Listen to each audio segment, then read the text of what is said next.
Okay, ladies and gentlemen, settle down. I guess you know I'm not Arlen. Tonight is a special night. It is a night that Arlen has been thinking about for decades. They say that success is what happens when opportunity meets preparation. Well, magic is what happens when creativity meets energy and vision. Performances that stand out in history for the spark they provide to pop culture and the world. The Beatles on Ed Sullivan in 1964. Bob Dylan plugging in at Newport in 1965. Otis Redding's masterful 5-song set at Monterey Pop Festival in 1967 that set the bar now and forever for rhythm and blues. Jimmy's guitar in the early morning sunlight of August 1969, crying out the Star-Spangled Banner and putting an exclamation point on the pivotal decade of the 60s. And then there was Bruce. And that brings us to tonight's host, Arlen Schumer. World-renowned pop culture historian and author, Arlen brings a unique perspective to any subject he approaches. Arlen digs below the surface. He finds the inspiration that drives the creation. Page 2.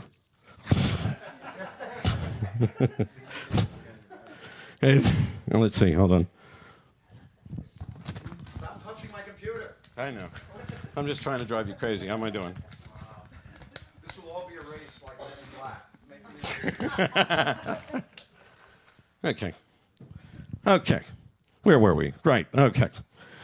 He finds the inspiration that drives the creation, and then, like an artist explaining a choice of colors on a palette for what they make the human eye perceive, he paints a portrait of the music you're about to hear, of the performances you're about to see, about the careful thought and planning that resulted in what you're about to experience. I have had the unique experience to work with Arlen one-on-one in the studio for the better part of a year when he created the single best homage to an artist that I have ever seen. You see, I was the engineer on Decalogue, a multimedia, fully annotated, graphically designed box set of beat-mixed, perfectly segued, alternative Springsteen albums in an alternative Springsteen universe of live performances, demos, and outtakes. In working with Arlen on this project, it proved to me two things. One, that he is truly an artist of vision that can take a dream from concept to reality.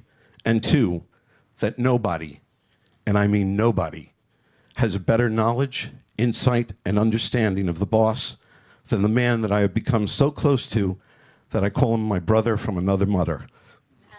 My dear friend, how about you put your hands together and stand up and give a warm round of applause to my friend Arlen Schumer.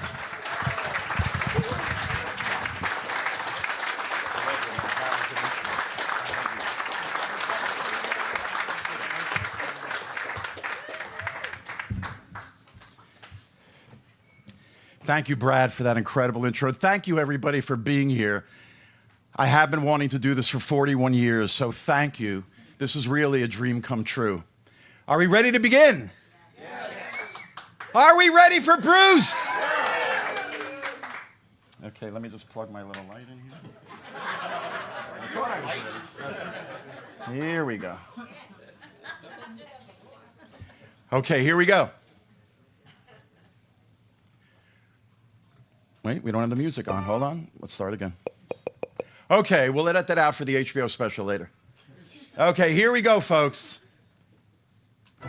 Bruce Springsteen and the E Street Band were never better than they were on the 1978 Darkness on the Edge of Town tour. But what about his other great concerts, Born in the USA? What about the early bands like Vinnie Lopez Drummer, or the 6-month 1974 band with Ernest Carter while they were recording Born to Run? What about The River? What about the Super Bowl? From the biggest stages to the smallest stages, Bruce has done it all. But for those of us who were there, it'll be the Darkness on the Edge of Town tour. There was magic every one of those nights. Bruce seemed to elevate above the stage and below it as well. And in fact, when fans talk about the great radio shows, they argue which was the best. Was it the Fox Theater in Atlanta, where these great pictures were taken? Or was it the awesome Agora Ballroom in the great state of Cleveland, Ohio? Or was it San Francisco with Bill Graham's famous Winterland Theater and the show that Bruce fans rate #1 above all? But not this Bruce fan, because I think it's this show that's his greatest. that I've been talking about for 40 years. Ladies and gentlemen, the Triad Theater presents Spirit in the Night, Bruce Springsteen's greatest show. Capitol Theater, September 19th, 1978. And my name is Arlen Schumer. So was it the radio show that gave him his biggest audience to date? Or was it Bruce having to prove to that audience that he wasn't just a one-hit wonder who somehow found himself on the cover of Time and Newsweek the same week? At least Time treated him like we know and love him as the great rock and roller, but Newsweek said anything too good to be true is either not good and not true. So we started to see articles like this, cynically crafted, that basically held Bruce responsible for being created by rock critics who wanted a savior for the 70s. So we started to see cynical statements like this from cynical rock stars like Stephen Stills. Or we saw laments like this by John Lennon. And what was Bruce trying to survive? A crippling lawsuit by his early manager, the controversial Mike Appel, preventing him from recording for 2 years with his new manager and producer John Landau, former rock and roll critic for Rolling Stone who wrote the headline to end all headlines, which was just another albatross for Bruce because he was already trying to live down being the new Dylan in both sound and look. So when articles like this started to appear in 1977, whatever happened to Bruce, whatever happened to the rock star, maybe the hype was justified, but not to Bruce, because Bruce wasn't a rock star. He was a rock and roller. And it was through rock and roll that Bruce found his way back. And it was by writing great rock and roll songs that Bruce found his way forward in his career. By writing the great rock and roll songs that became the great rock and roll album, Darkness on the Edge of Town. Not only great songs, but classics that he's been playing for the last 40 years. Not only classics, but timeless anthems. And when he finally went into the studio to record these songs, he found their form in the fraternal friendship that he had with his blood brothers and soulmates, the E Street Band, rehearsing here in a barn in Holmdel, New Jersey. There's Max banging on the bass drum, Gary Tallon on bass, the late great Danny Federici, Professor Roy Bittan, Steve Van Zandt, guitar next to Clarence. You've got Jimmy Iovine, engineer, right next to John Landau, and that's Charles Plotkin, mixer. Together, they helped facilitate Bruce's vision of Darkness on the Edge of Town, the album, released in May of '78. And then, Bruce hit the road. And when they hit the road in the spring of '78, it was with a reckless, wild, and yet determined abandon to be the flip side of what he was being perceived as a manufactured rock star. And ladies and gentlemen, these are the demons that drove Bruce on that tour to not only write the great songs of Darkness on the Edge of Town, but to perform them with a hell-bent for leather drive and enthusiasm. That is the reason why I and many other Bruce fans say the Darkness on the Edge of Town tour in 1978 was Bruce Springsteen and the E Street Band's greatest tour. And I love ending on this image of them floating in air because that's how we all floated. Here's the E Street Band in '78. Of course, there's the fashions, bell bottoms men were still wearing. But that's the core E Street Band lineup. Indoors, outdoors, these are shot by some of his great photographers, Frank Stefanko, who shot Darkness on the Edge of Town. And this is while they're recording in '77. And by the way, in '76, they put out some music that they were allowed to, a cover version of Billy Joel's Say Goodbye to Hollywood by the E Street Band. If you've never heard this, it's the definitive version of the song. And he wrote it as an homage to Ronnie Spector. So Steve Van Zandt produced it, and that became the only piece of new Bruce music after Born to Run that we Bruce fans were hungry for. So there's Bruce right after he shaved in 1976 with Ronnie Spector. And of course, there's Miami Steve Van Zandt, some shots of them in the studio. Of course, there's Steve with hair before he put on his bandana. And this was right after the Stone Pony, I think, opened up in 76 or 74, something like that. Anyway, what Bruce did with his downtime was he helped put together Southside John and the Asbury Jukes. This was their first ad for their first album that came out in 76, a year after Born to Run. Of course, we will have to forgive whoever art directed this because it made Southside Johnny look like an English fop. I think you can probably all agree with me there. And if you look at their second album, which came out in 77, I think, and the liner notes for album one were written by Bruce. But if you look at the effect that the band was trying to portray, I mean, they were trying to do their best E Street Band. Now, what was Bruce doing while the Southside Johnny and the Jukes were just getting started and he couldn't go into the studio? He played his rock and roll balls off with the E Street Band. Anybody here see what became known as the Chicken Scratch Tour can testify to how great these shows were. I was going to Rhode Island School of Design right when this show happened, and I remember I was too busy with work. This would have been my first Bruce show had I gone to it. But later that month, he also appeared in a famous set of 4 shows at the Boston Music Hall, one of the definitive Backstreets that we'll talk about later. Here's the ad for it. And a lot of people, when they see that image photographed by the great Eric Miola, they don't even know that's Bruce, but that's the look, almost pre-New Wave, slightly post-punk. Of course, Eric Miola also did the Born to Run album cover, maybe the greatest black and white album cover ever, if not greatest album cover ever. Here's some outtakes that are equally artistic as that image that Miola shot outside the Record Plant studio where they were recovering. I'm not sure why this image is here. I think that's an accident. But anyway, there's the pure...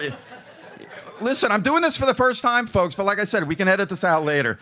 Anyway, here's some other great Eric Miola images that you can see when you talk about shots like songs like Badlands and the Americana imagery Bruce was going for. You can see that in the road trip that they took across America that Eric Miola just recently talked about in a book, look at how that image was used as the sheet music for Badlands. And I found this photograph recently that Miola took in color.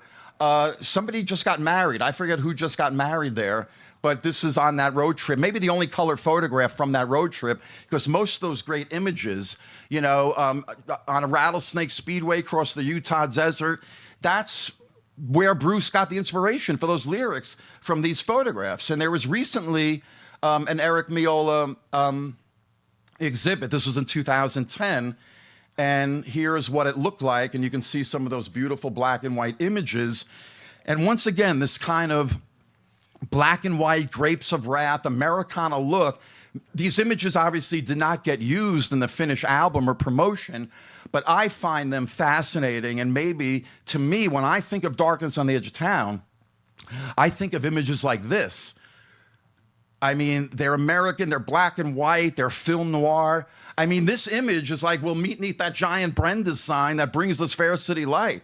So whether it was exteriors like this, and, the religious imagery that Bruce began to really use in Darkness that he has since used more and more. But I mean, these look like outtakes from black and white film noirs that were never made, but maybe somebody should.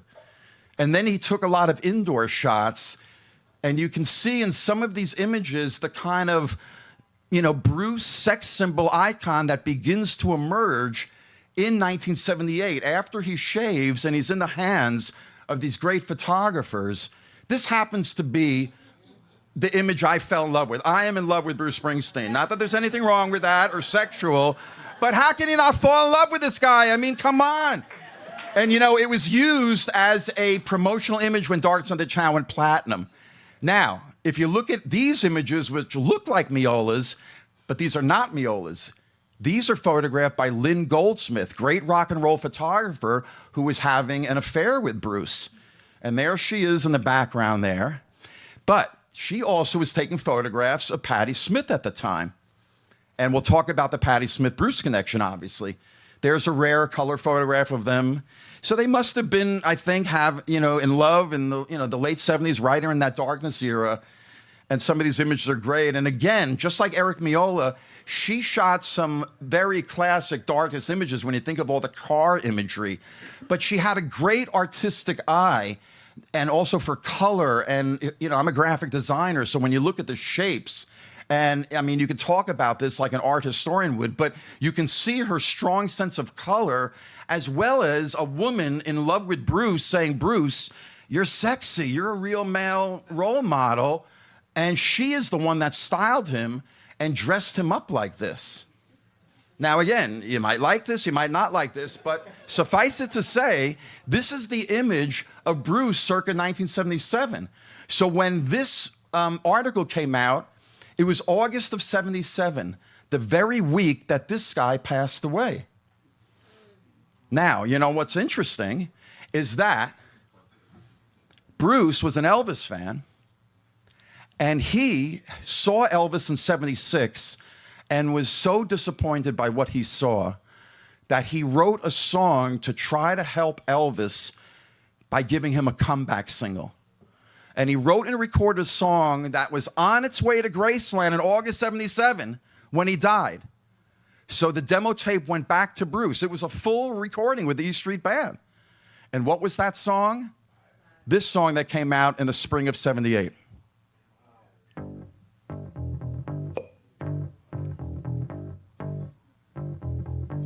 I'm driving in my car. I'm at Rhode Island School of Design watching the seniors and their film projects.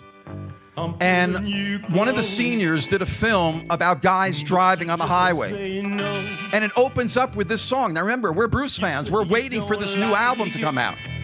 I heard those opening chords, and I'm sitting in the audience, and I'm going, I know that's not Bruce singing, but that's a Bruce Springsteen song.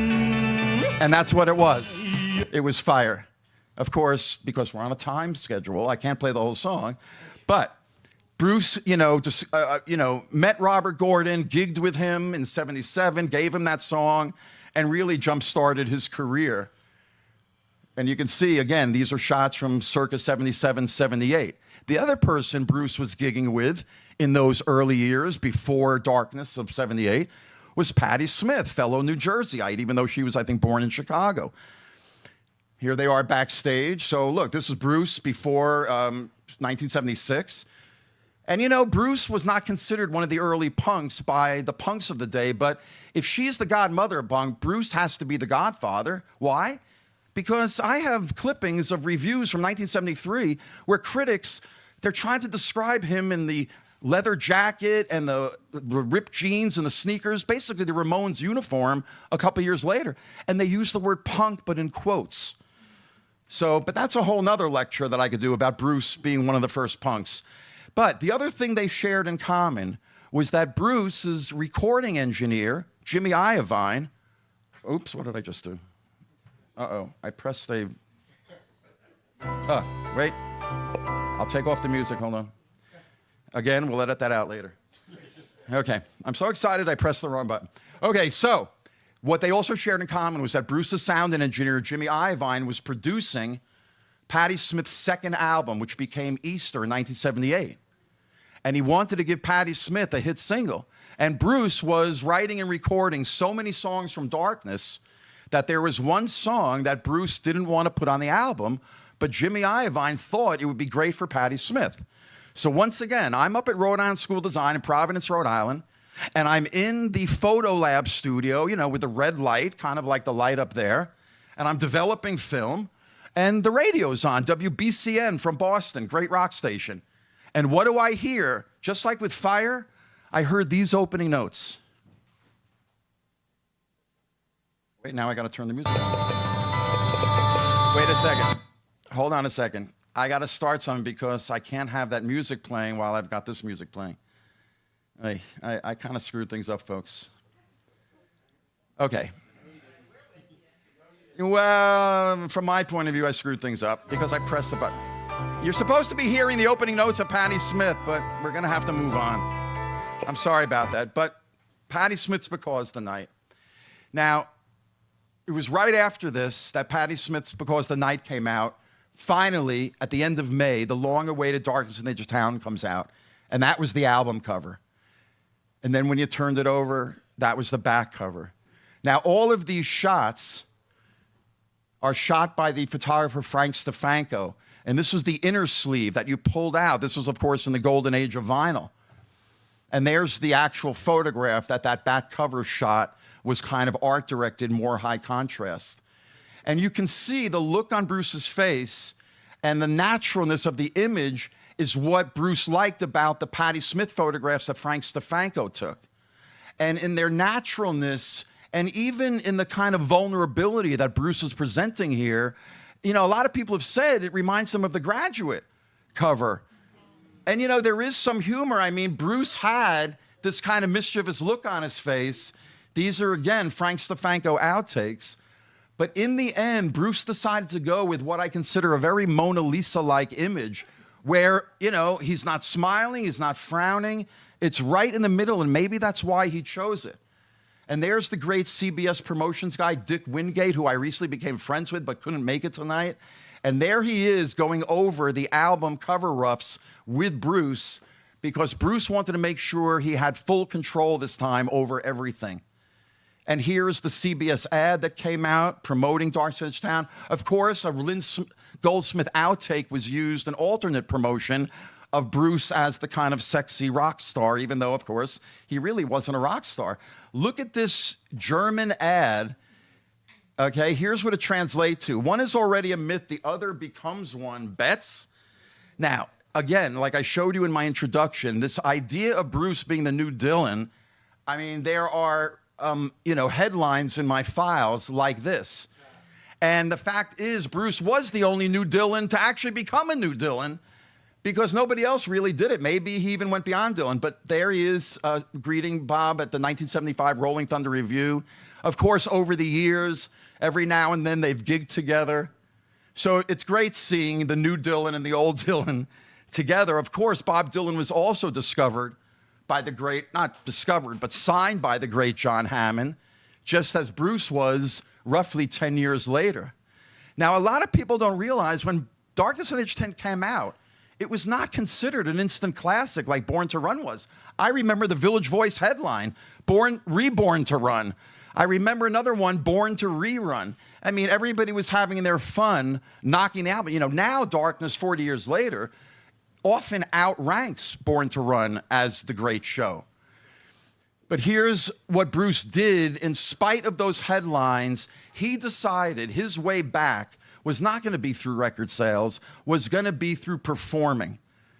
And shots like this that Lynn Goldsmith took remind us of the almost Christ-like attitude of Bruce as really the savior of rock and roll.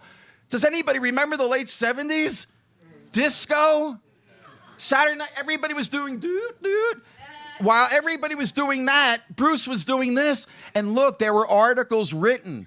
The man who would save rock and roll. This is the great Greil Marcus writing in the famous English paper, I forget the famous English music paper. So you see here. Now, Greil Marcus's buddy, of course, is Dave Marsh.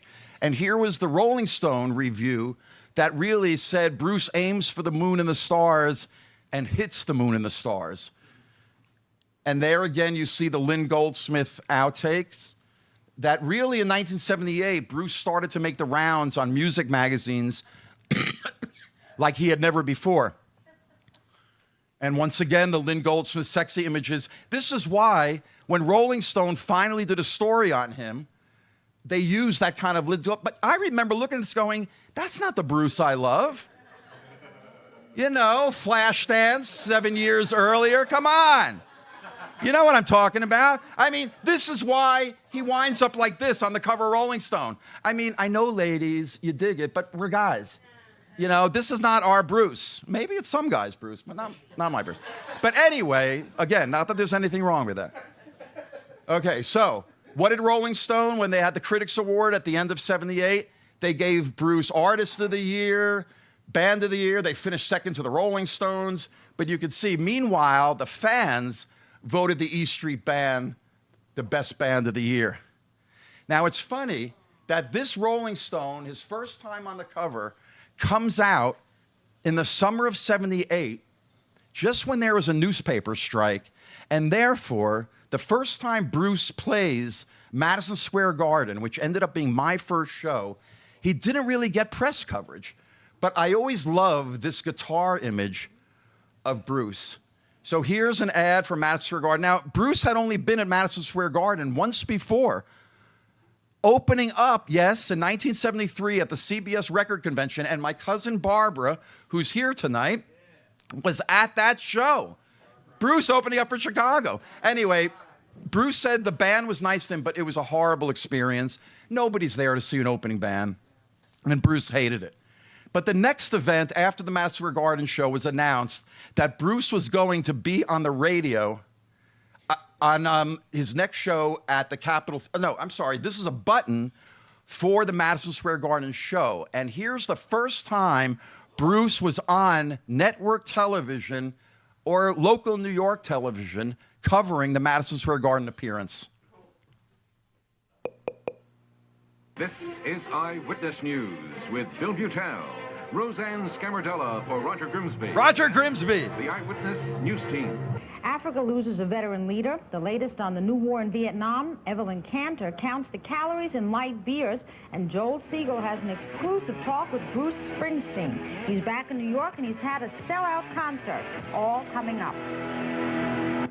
Bruce Springsteen is back in town this week for a series of sold-out concerts at Madison Square Garden. I love Bill Joel Butel. Siegel reports the kid from Asbury Park is keeping him clapping and stomping in the aisles.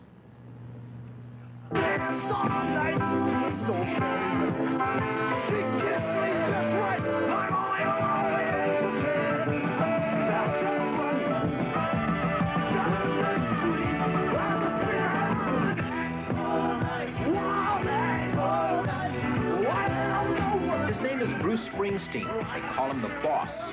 Bruce Springsteen is to rock and roll what fireworks are to the 4th of July. 20 years ago, there was Chuck Berry and Buddy Holly. 10 years ago, the Rolling Stones. Mick Jagger hasn't been in a decade what Bruce Springsteen is today. The other comparisons. Dylan covets a distance from his audience. Springsteen loves his audience so much he dives into them head first. Elvis ended his days locked into Graceland, a fantasy turned prison. Springsteen is real. He doesn't try to be anything other than what he is. A kid of factory parents from Freehold, New Jersey, brought up in those blocks between the Trotters and the drag strip in Englishtown. At 18, he ran away to Asbury Park, playing at beer bars and on the boardwalk. Rock and roll was his language and his escape. Ooh, boy, the stars through light, all brilliant day, dancing in the moonlight. We were down in the water. My mother, she's 18, she worked every day. And my father, you know, he had a lot of different jobs. He worked. There was a general consciousness. One of survival, and you don't get outside that consciousness. Like there wasn't a lot of books. There wasn't any music until I bought my records. It was more down to get the money, bring it home, put it on the table. So I got in a cab with a guy in Texas, and he said, I go to some concerts and I feel good the whole next day, and I go to yours. And please fire the cameraman. And then some kids come up and say, I heard Born to Run, I heard Darkness on the Edge of Town, and it made me do this or it made me do that. You can change people's lives and people's directions. This is why I'm showing you the clip. Ways, that's the best thing that you can do, and that's what happened to me when I first heard, the early rock and roll and stuff. That's what it did for me.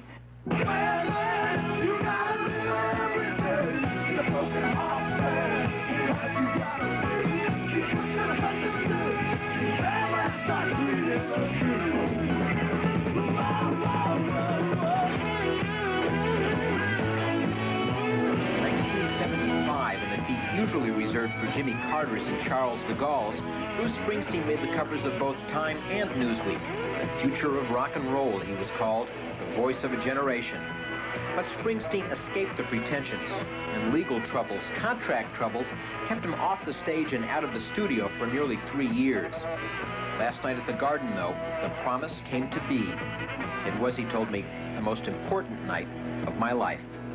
Last night. Because I go through two things, there's a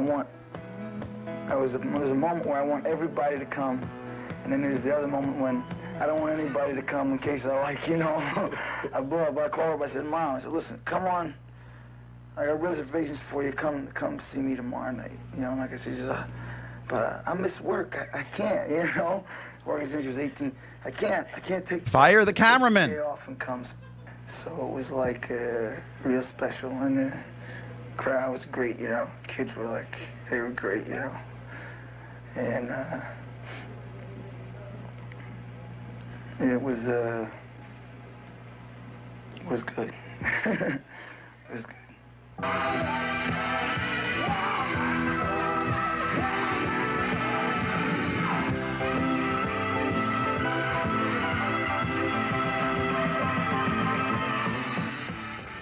Bruce Springsteen was on stage for an incredible 3 hours last night. He's at the Garden tonight and tomorrow, all sold out. Scalpers were getting $50 a seat last night, but there are a few hundred seats in New Haven Friday.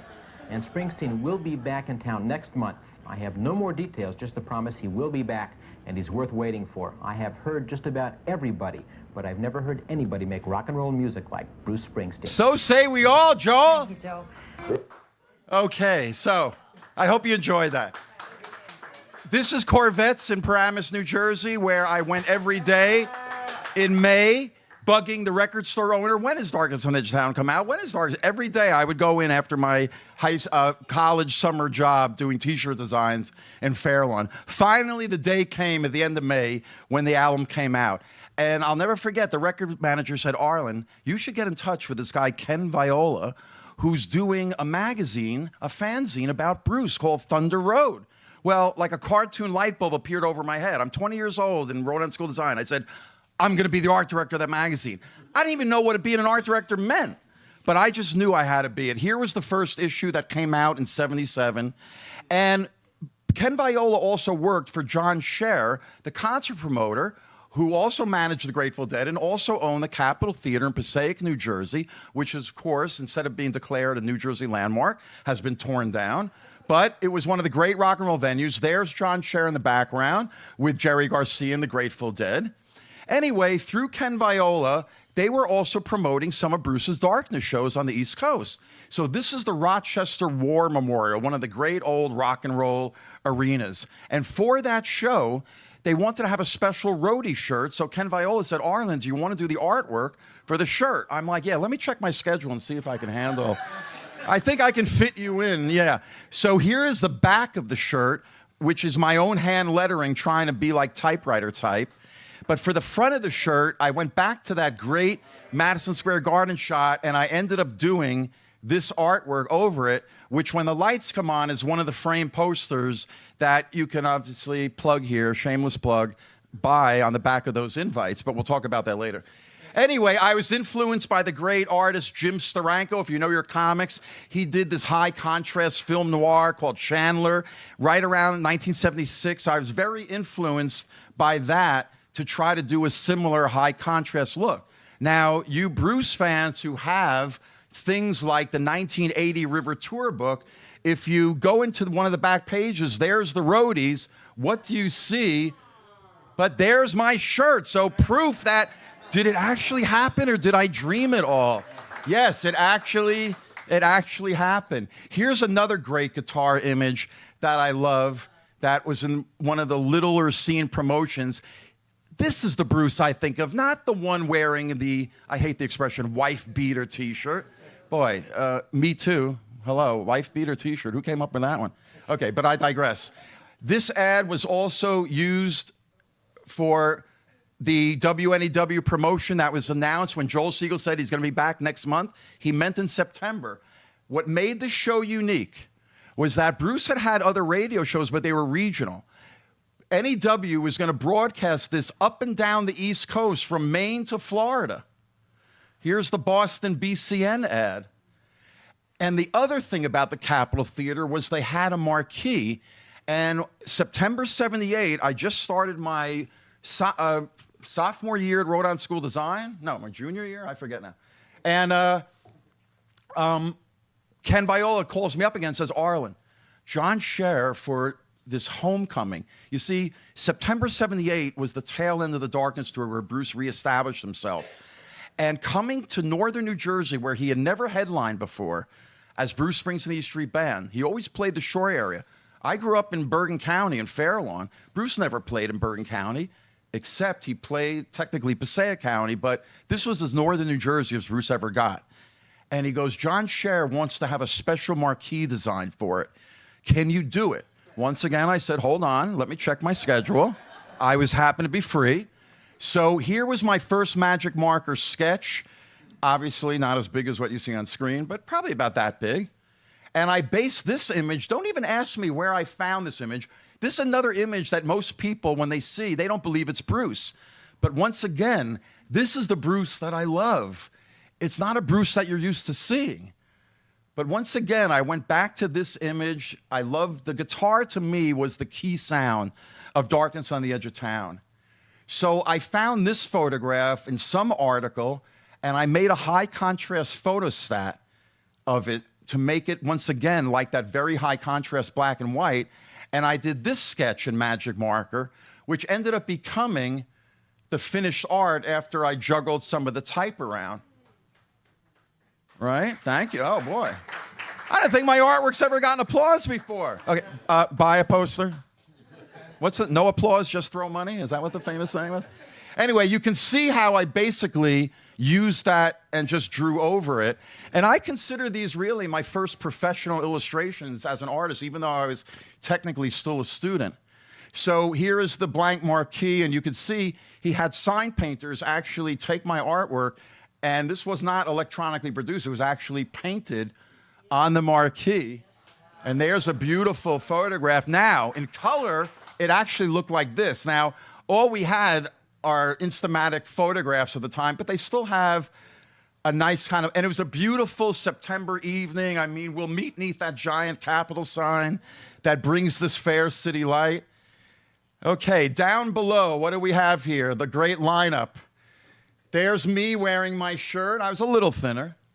There's my cousin Barbara. She really hasn't, I know you think it's Rita Coolidge, but that's my cousin Barbara. And then three of my Rhode Island School Design friends. Look at the cliche artist with the beret on the end. You like that? And my great friend, the photographer, Dave Reese, shot the photograph. And you'll see, I'll be talking about Dave Reese's photographs later. Once again, like I said, I'm wearing my Bruce shirt there. And what am I holding in my hand? Oh, here is a ticket that I found. You know, God bless the internet, you find things like this online. We didn't have these things. We just had a regular ticket to get in. But these are the things now, even in low resolution, you get a feeling. But what I did have in my hand down below was a Capitol Theater program book, which was the size of a TV guide. Now, that's not my artwork. I had come too late to the project. They already had this committed. But I said, can I do an image for maybe a page in the program book? So when you turn the page, you saw this image on the right-hand side. Now, when you look at this image, once again, I tried for that kind of high contrast look, like kind of a sequel image to the marquee. I took it from that photograph again. And in terms of this time, my comic book influence, in terms of the kind of spirit in the night attitude, I was actually influenced by the great Will Eisner's Spirit. Good applause for Will Eisner, the D.W. Griffith of comic book art. I also do a lecture on Will Eisner, but suffice it to say, he's the master of film noir comic book art that influenced Steranko to do The Red Tide. But it was images like this that I was turned on to in the early 70s that really influenced the feeling I was going for with this nighttime Passaic street view. When you turn the page of the program book, you got this really great article. You should read it. It's on my website, but it's really such an over-the-top, gushing article from a fan. You just got to read it. It'll bring tears of joy to your eyes.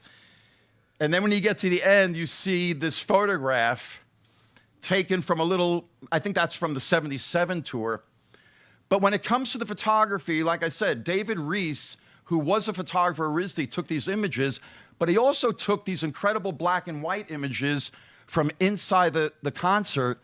And these are the contact sheets. They really weren't sharp for whatever reason. Maybe he didn't have enough light. They're kind of blurry.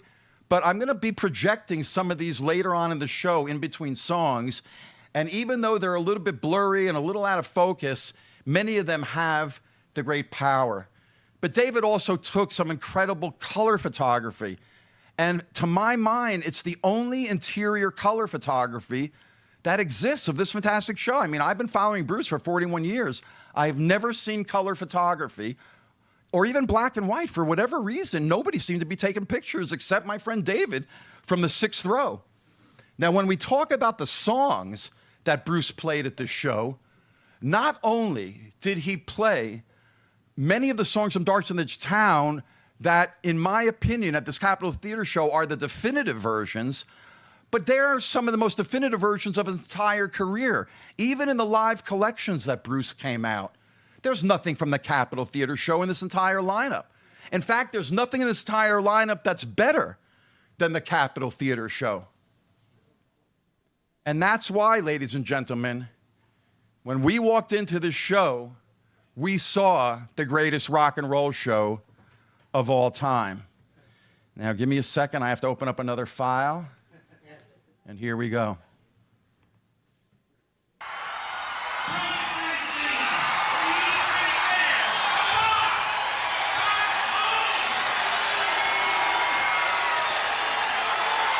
It's going to take some time getting used to black and white footage, but trust me, this is the greatest film document of Bruce Springsteen in history.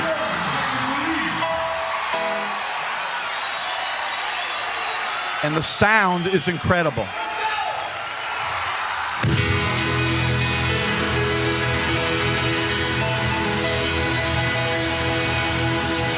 Max!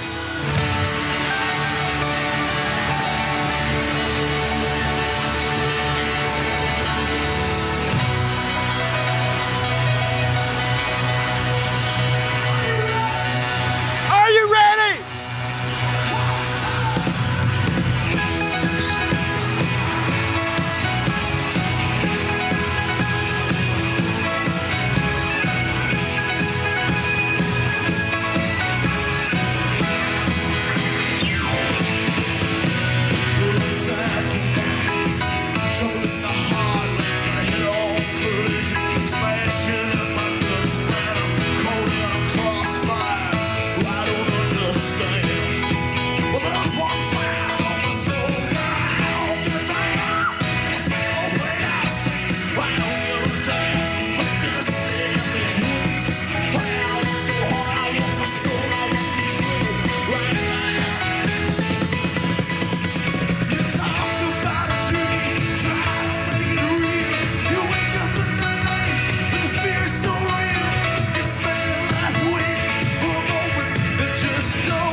Max!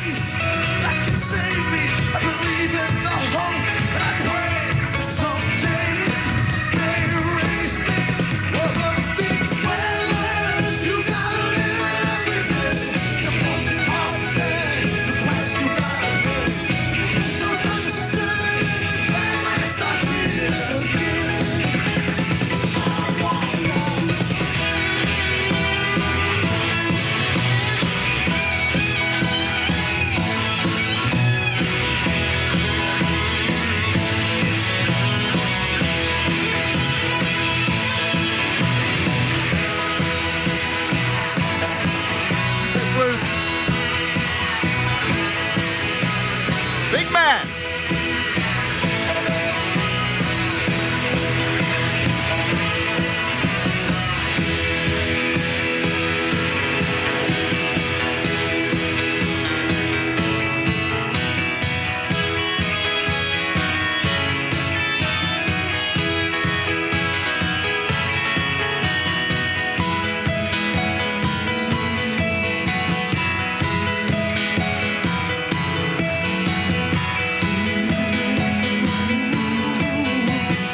Does he mean it?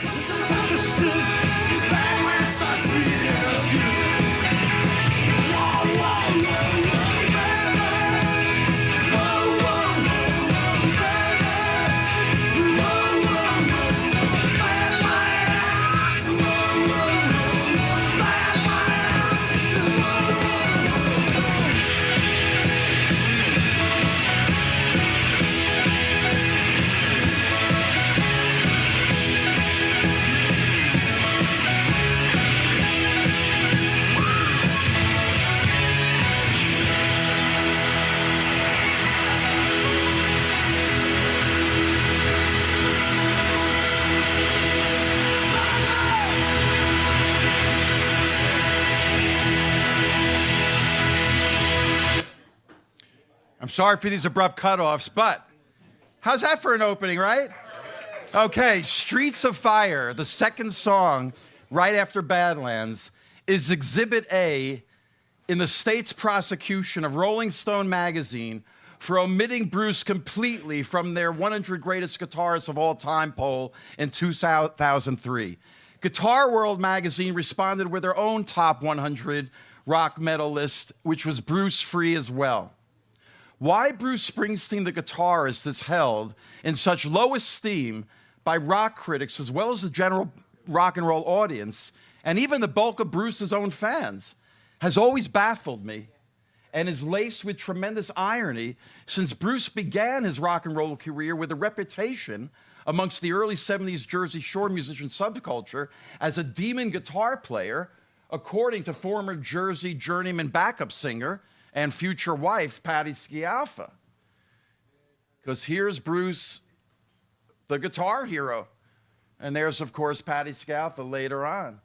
Now, after almost 10 years of Bruce playing both rhythm and lead guitar, Bruce felt he needed to do more and be more than just a great electrical guitarist. He wanted to be out front as a showman more, as an entertainer. He wanted to do more than just singing and have more direct communication. So in that end, he enlisted the aid of his old friend Steve Van Zandt, shown here in one of his early bands, the Bruce Springsteen Band in 1970, to become an official member of the E Street Band after Steve literally sang the horn parts of 10th Avenue Freeze Out to the chart-reliant session men in 75, to relieve Bruce of a lot of his mostly rhythm guitar duties.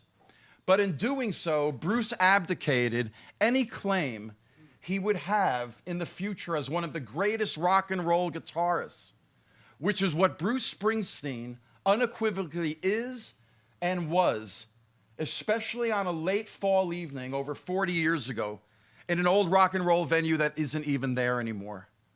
Streets, which is a deep darkness on the edge of town album cut that best describes Bruce's depressed state of mind during the post-Born to Run lawsuit with his first manager, Mike Appel, that I touched upon in my introduction, which prevented Bruce from recording new material and threatened the trajectory of his career. But Streets of Fire is Bruce Springsteen's blues, his only true blues in his renowned recorded repertoire.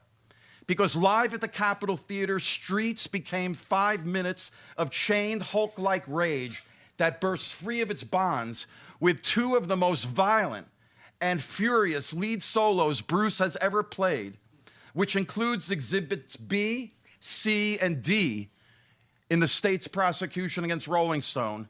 That would be Prove It All Night, Because the Night, and Backstreets, which you'll be seeing later. Ladies and gentlemen, Streets of Fire.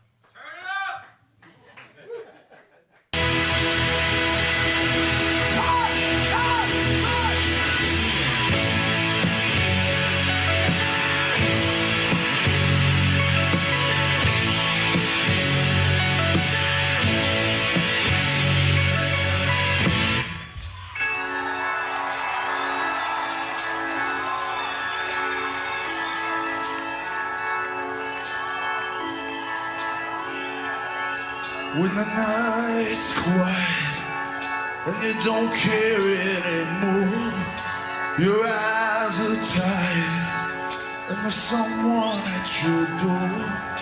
You realize you want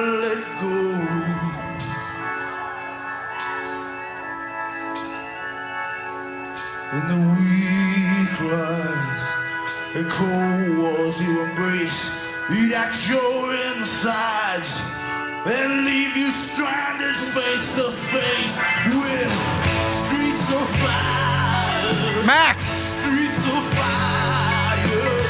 Streets of fire. I'm wandering, a loser down the track, and I'm blind. But babe, I can't go back, 'cause in that darkness, why has somebody called my name?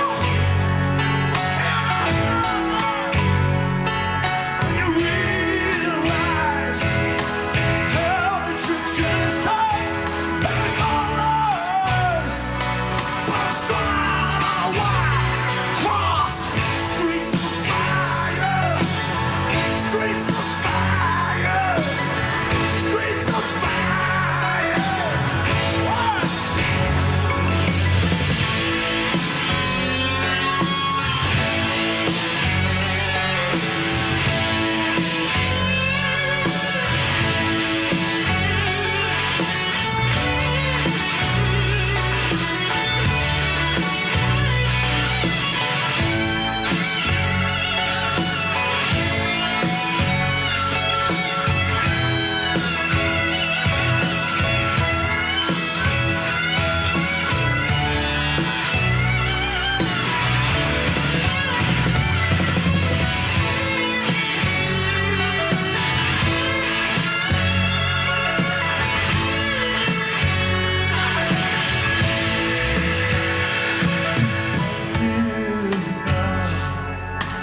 Only with strangers I talk to.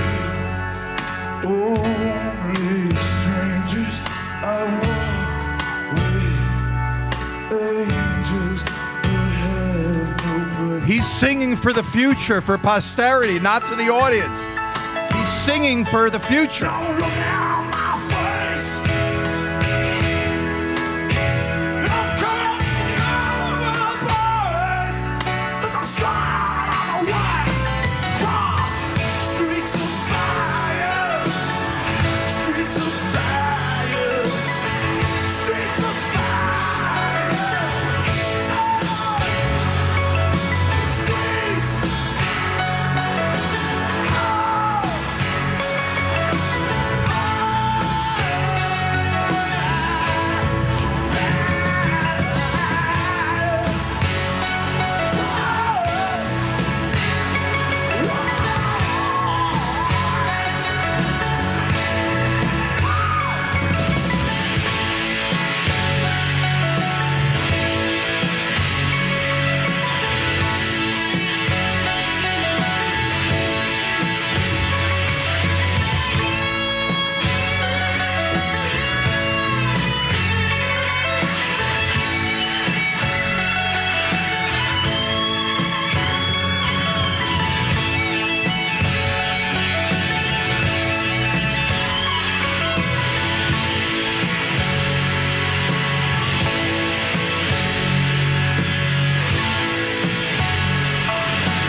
You know, that was just the second song. We might as well, if you want to go home now.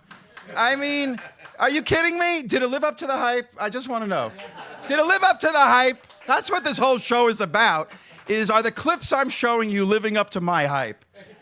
Now, why am I showing you this title image? Because how can I not show you maybe one of the definitive spirits in the night, considering I named tonight's show after it. So here we go, the very third song, right after Streets of Fire.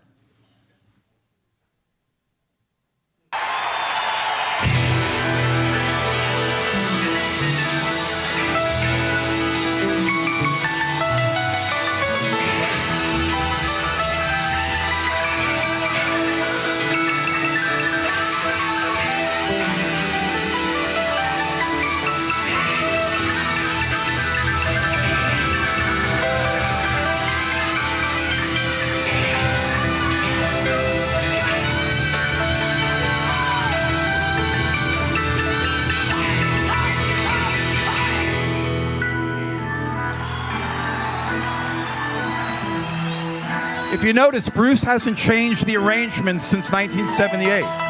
These are the definitive versions of the songs you've heard for 40 years.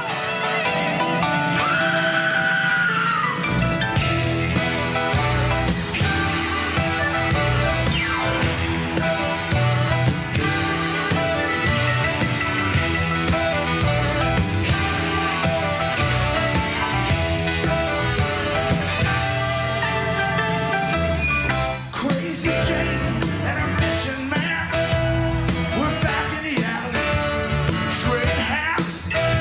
Long came Wild Billy, this Frank G man, doing it up for Tuesday night. Billy slammed on his coaster brakes. Anybody wanna go on up the greasy lane? I'm all down the dark side of the 88. Well, I got a bottle of rose.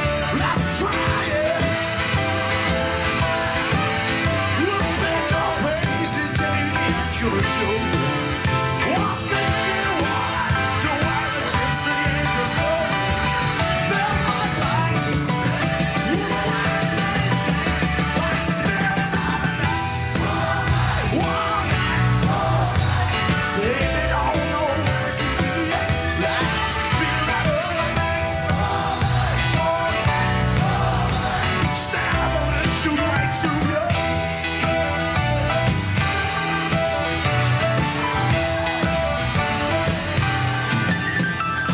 Wild Billy was a crazy cat, and he shook some dust from out of his cool skin.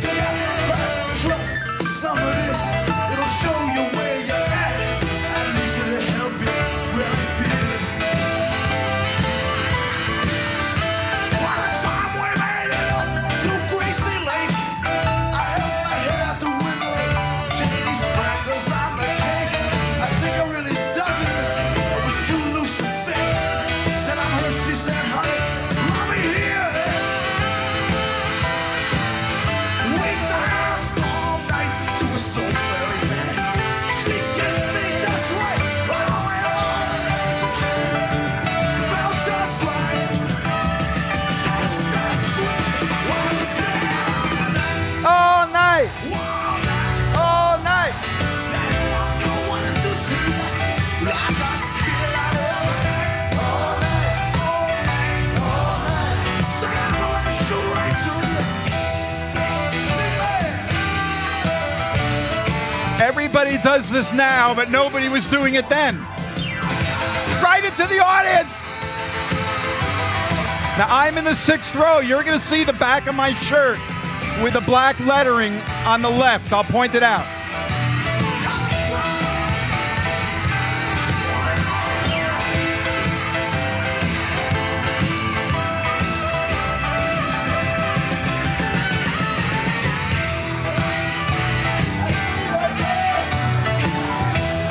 That's me! Grew bright, the stars too light. Oh, Billy and Davy dancing in the moonlight. We were down in the water. When I saw my fight, couldn't jump past that. Wow. This is exactly what the show sounded like. Exactly. How's everybody been out here? Long time no see. Oh, Hazy Davy got really hurt. He crawled into the lake in just his socks and a shirt. Me and Crazy Janie were making love in the dirt. Sing our birthday song. Like Janie said, hey little brother, don't you think it's time that we go? We closed our eyes and said, to Gypsy Angel Row, felt just right. Bad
you believe that was the only third song of the night?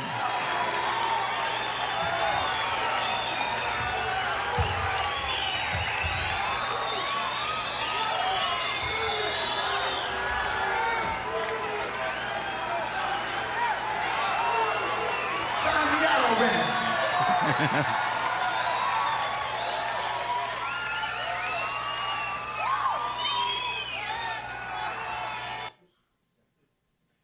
This next song is the definitive live version, I believe, of the title track of Bruce's great album, Darkness on the Edge of Town, because the extreme energy that Bruce and the E Streeters were putting out on the Darkness tour that wasn't there in the more sedate production of the album gets to the harrowing heart of the song and the album and what it means to Bruce, and by extension, us, his audience, those of us who can identify then and now with losing one's money and one's spouse, those things not mattering much anymore, and being on that metaphorical hill with everything that we've got, paying the cost for wanting things that can only be found in the darkness on the edge of town.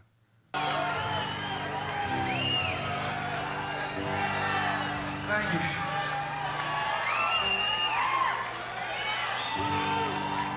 This is for my friend Dominic, who's at home listening. Or I guess I wish he was at home listening. And just want to let you know that we're all with you. And one time or another, everybody's got to drive through the darkness on the edge of town. And I know you're gonna make it.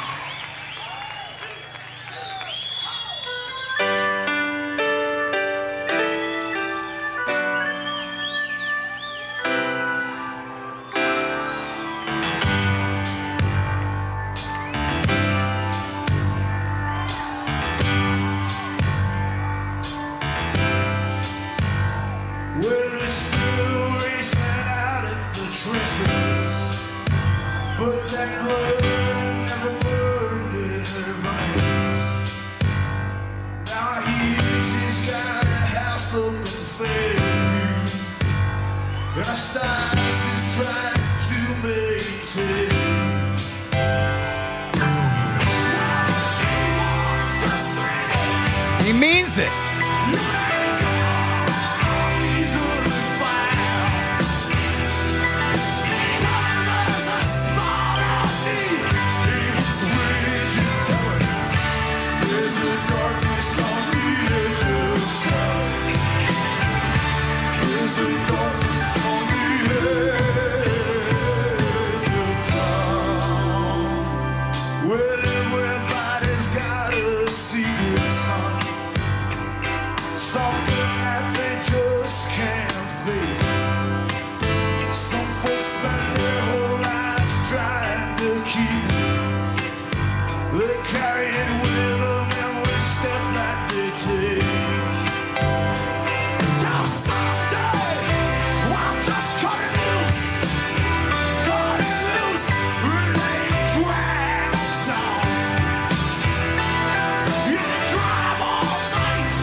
Another definitive live version of one of the four corners of the album, as Bruce called them, back in the vinyl days when you had a side A and side B.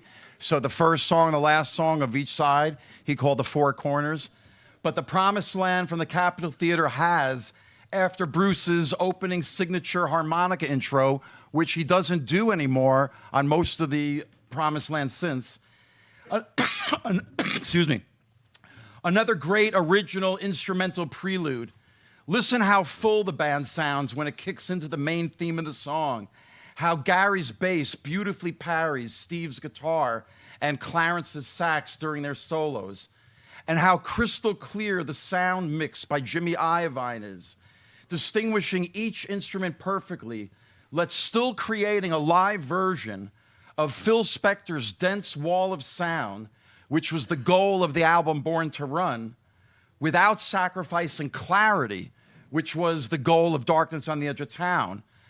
Ergo, a breakthrough in live rock and roll recording to this day that has never been duplicated or bettered.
Go, Steve!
When I say these are the definitive versions, am I overhyping?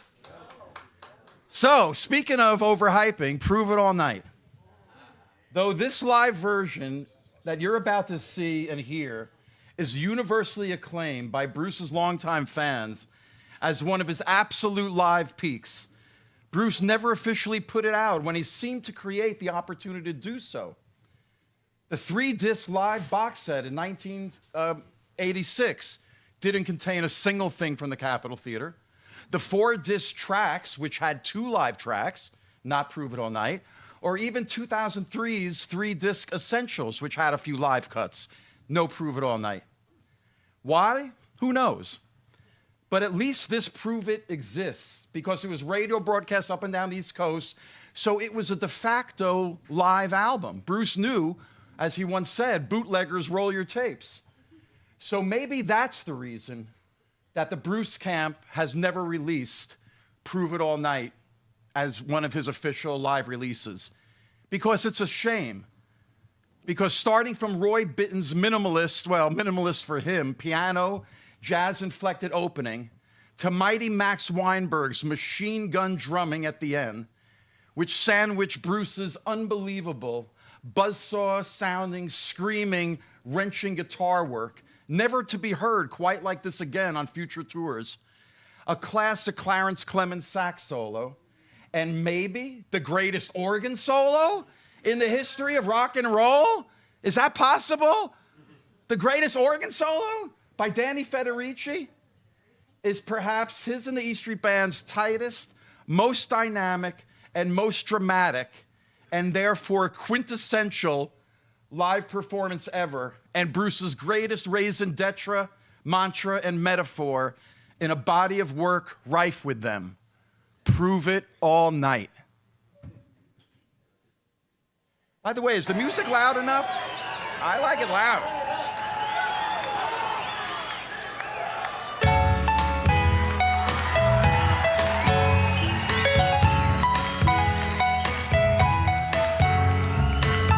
How great is this video, by the way? You never see shots like this in other videos.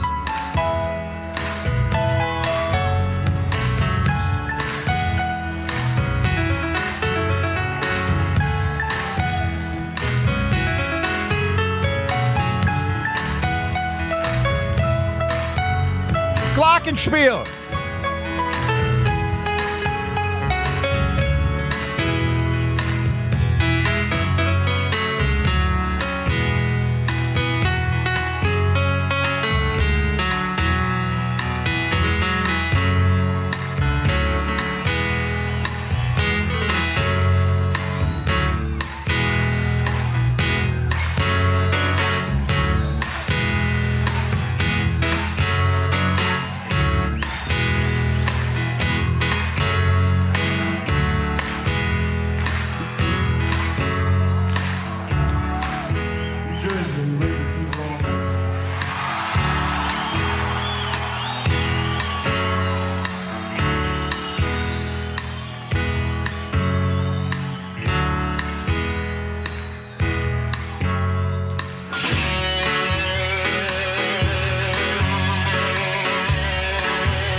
That's Sweat.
At that point, 3,500 heads in the Capitol Theater exploded.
How do you keep going on?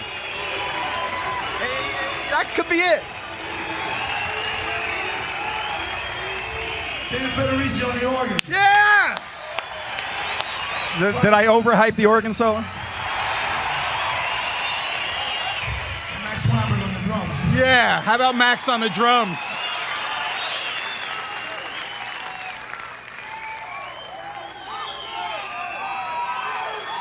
How beautiful is this video where it lets your eye rest on images like that? It's really, even though it's degenerated.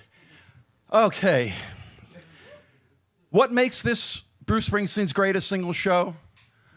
Not only are there definitive versions from Darkest on the Edge of Town, but the songs he played from his previous little-known album, Born to Run, are also the definitive live versions, because when it comes to Thunder Road, this is the only time Bruce ever told the story of how he came up with the name Thunder Road.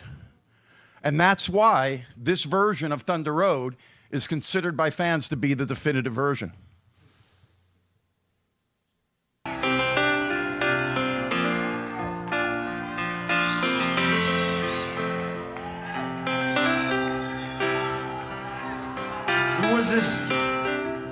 It was this Robert Mitchum movie. It was about these moonshine runners down south. And I never saw the movie. I only saw the poster in the lobby of the theater. Yeah, and I took a title and I wrote this song. But I didn't think that there was ever a place that was like what I wrote in this song or not, you know. Didn't know if it was or not. And we were out in the desert over the summertime, driving to Nevada. And we came upon this house on the side of the road this Indian had built. Had a big picture of Geronimo out front with a landlord, said landlord over top. Had a big sign that said, "This is a land of peace, love, justice, and no mercy." And pointed down this little dirt road, said Thunder Road. This is for Maddie.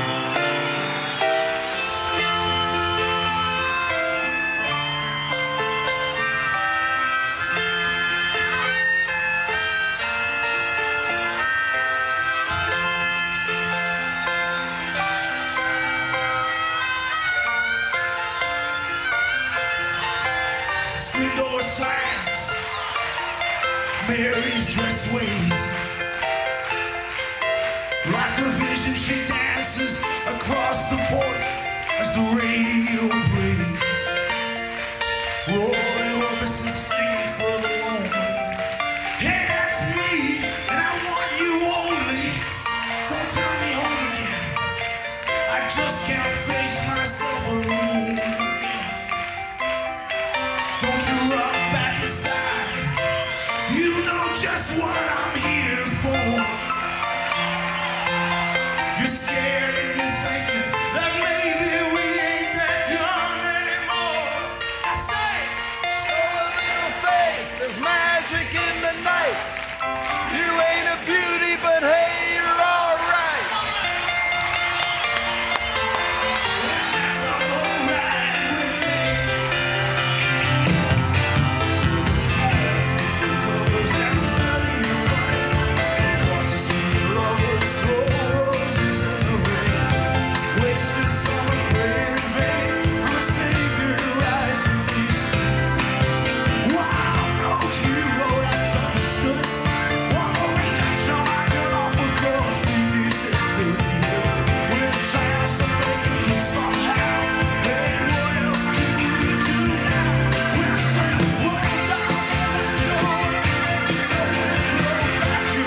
Speaking of definitive live versions of Born to Run songs, the other bookend of Born to Run is, of course, Jungle Land. Now, there have been many great live versions. This has to be one of the most definitive. Classic Clarence sax solo. And, of course, Bruce's final closing wails. These can't be overdubbed. They can't be edited in later. They had to be done live. And when you see him do what I believe is his equivalent of the final note of the Beatles' A Day in the Life, but done by a human being, not by a 1,000-piece orchestra. Jungle Land.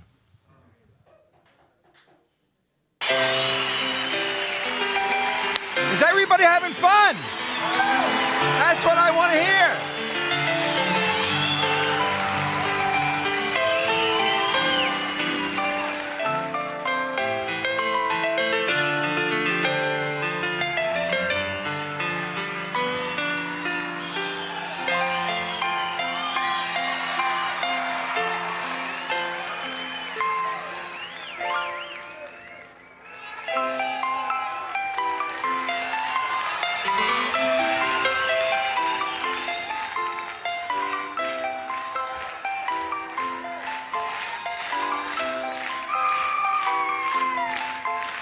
Well, the Rangers had a homecoming. Went hard up late last night. And a magic rat drove a sleep machine. Wore the Jersey State line. Barefoot girl sitting on the hood of the Dodge, drinking warm beer in a soft summer rain. Rat pulls the towels of his past. Together they take a stab at romance and disappear down Flamingo Lane.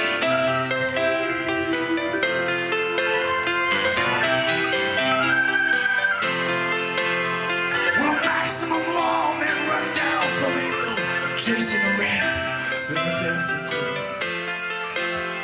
With the kids round there, they were just like shadows, always silent, holding hands.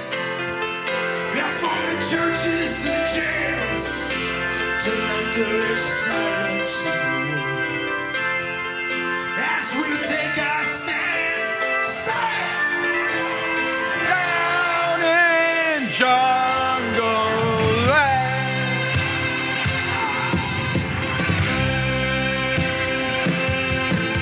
well, the midnight gangs assemble, a bit too hard to move for the night. When you're beneath that giant X outside that brings his fair city light, man, there's an opera out on the turnpike, then there's a ballet being fought out the alley.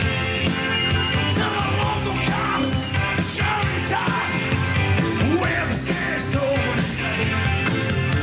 The streets alive, the secret disappear, contacts made, and vanishes. Kids flash guitars, just like switchblades, hustle on the record machine. The hungry and the hunted explode into rock and roll band that face off against each other out in the street.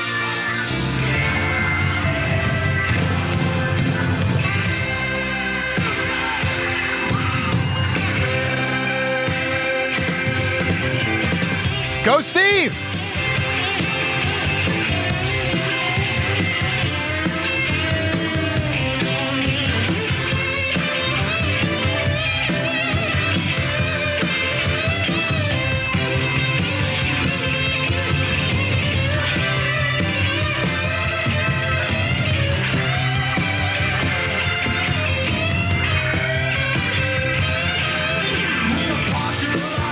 The British young fellas dressed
Check out the shot of Clarence.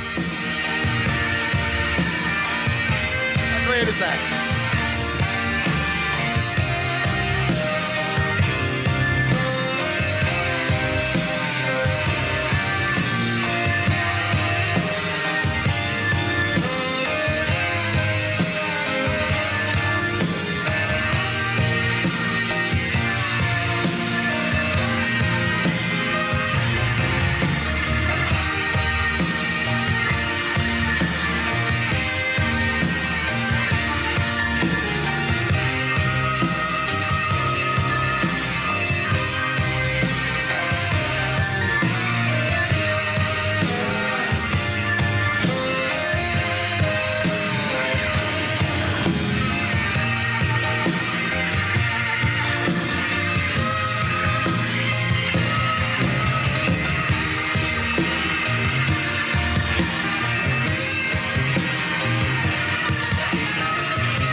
Beneath the city towards me, soul engines running through a night so tender. In a bedroom locked in whispers of sorrow, refusal and then surrender. In the tunnels of town, the rat's own dream comes undone. As shots echo down the hallways in the night. Nobody's watching when the ambulance pulls away, or when the girl shuts out that bedroom light. Outside, the streets on fire in a real death waltz. Between what's flesh and what's fantasy. And man, the poets down here don't write nothing. They just stand back and let it all be. In the quick of the night, they reach for their moment and try to make an honest stand. But they wind up wounded, not even dead. Tonight in jungle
Roy Bittan on the piano, Steve Van Zandt on the guitar, E Street Band, Big Man on the saxophone. Classic.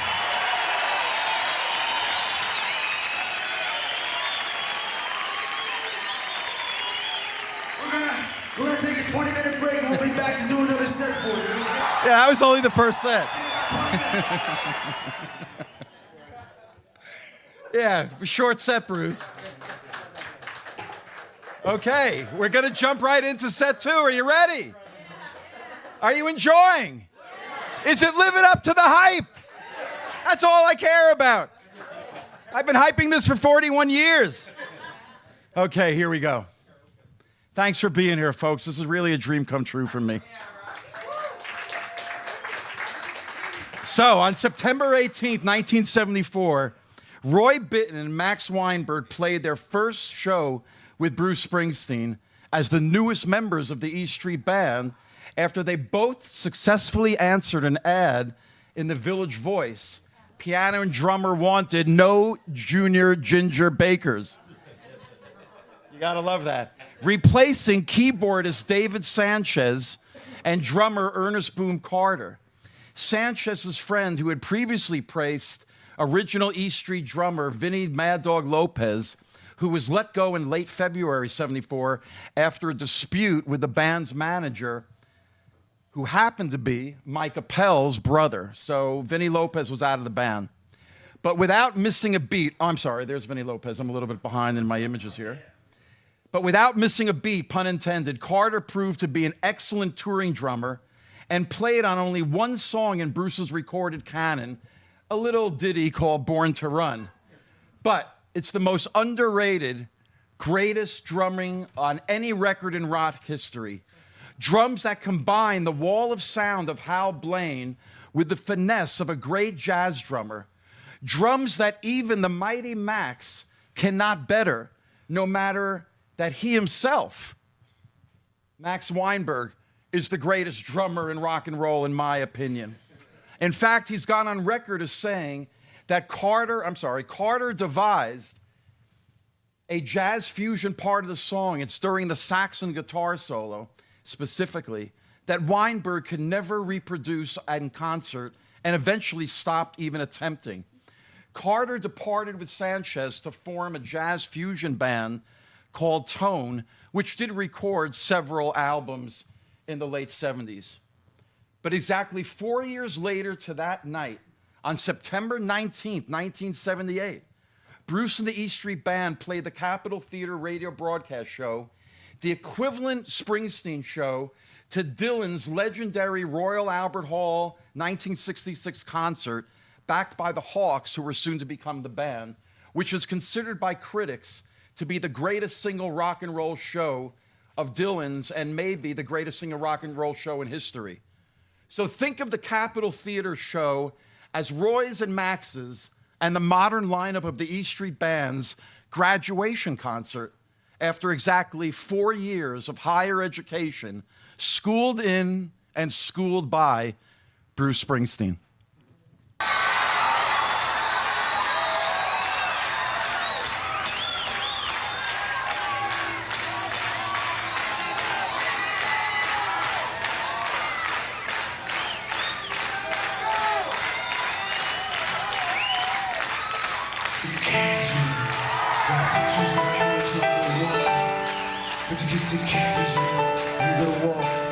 Darkness, a candy store.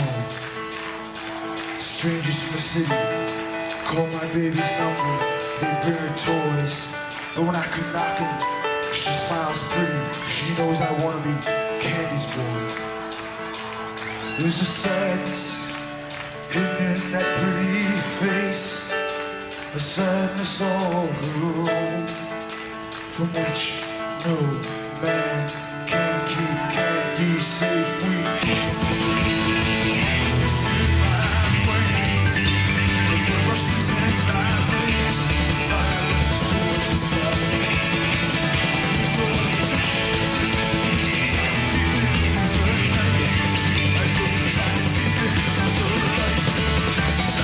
Is that a tight band?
Yeah, baby.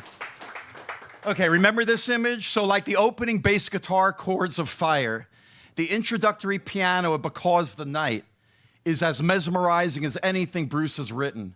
Though unlike Fire, Because reached its zenith not in the demo version outtake given to Patti Smith lyrically unfinished, but in Bruce's Incendiary Darkness tour performances. And its most definitive being, guess what? The live radio broadcast from the Capitol Theater. Sorry, folks.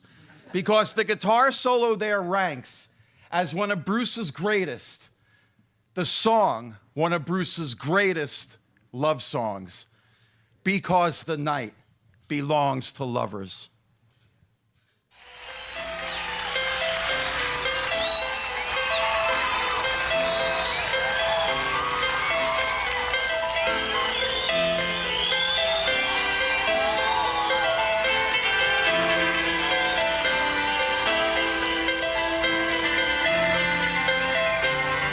This whole song is made up of 3 notes.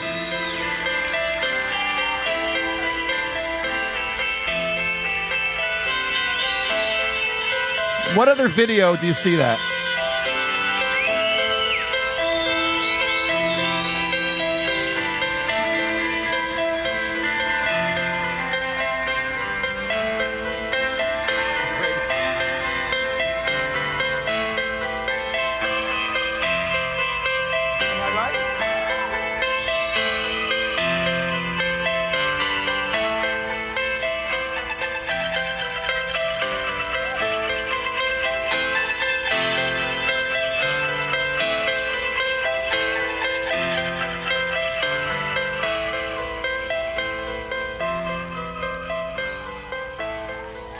Take me now, baby, you're alive. Hold me closer, understand. I worked all day out in the Hudson. I blew my back till evening come. Come on now, try it understand. I worked all day 'cause you were the man. They asked to take me under your coat. They can't hurt us now. They can't hurt us now. They can't hurt us now. Because the night belongs to lovers. Because the night belongs to lovers. Because the night belongs to lovers. Because the night belongs to lovers. What I've got, I have learned. What I'm not, baby, I have learned.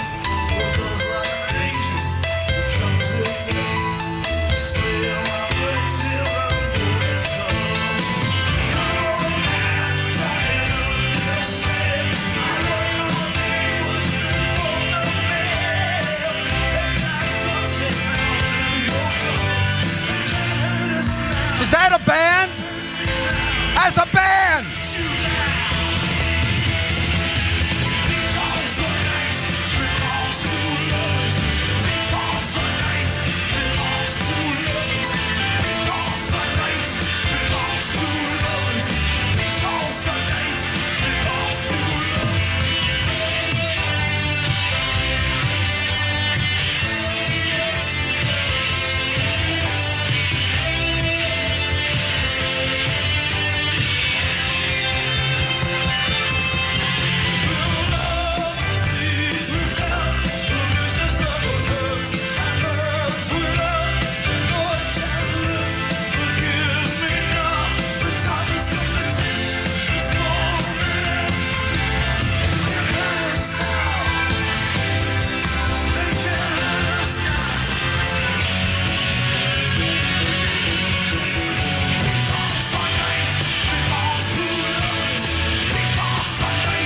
belongs to lovers.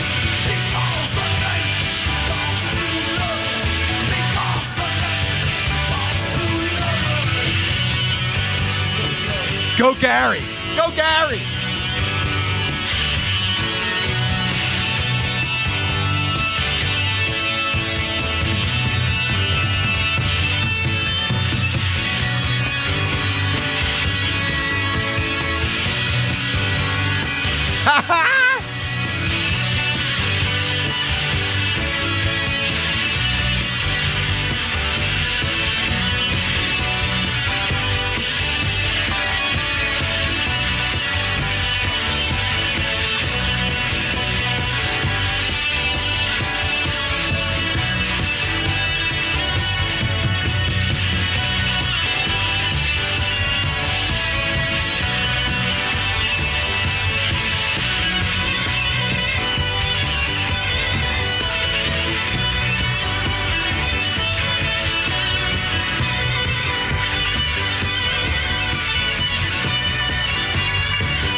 I'm just an empty vessel for Bruce.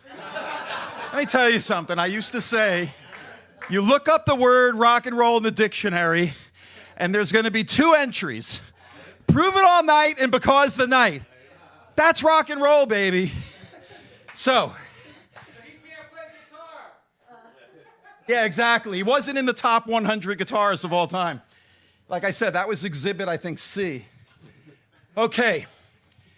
Speaking of rock and roll, in the beginning, there was the beat of the jungle, the African beat, the Bo Diddley beat. In total darkness, like the darkness of the African jungle, the beat of Buddy Holly's 1957 rock and roll classic, Not Fade Away, is pounded out by Max Weinberg on the drums, while we hear Clarence Clemens playfully but purposely imitating every cliche animal jungle sound from every Tarzan movie you've ever seen. And the beat then begets Bruce singing. I wanted to show you some of that great maraca photographs.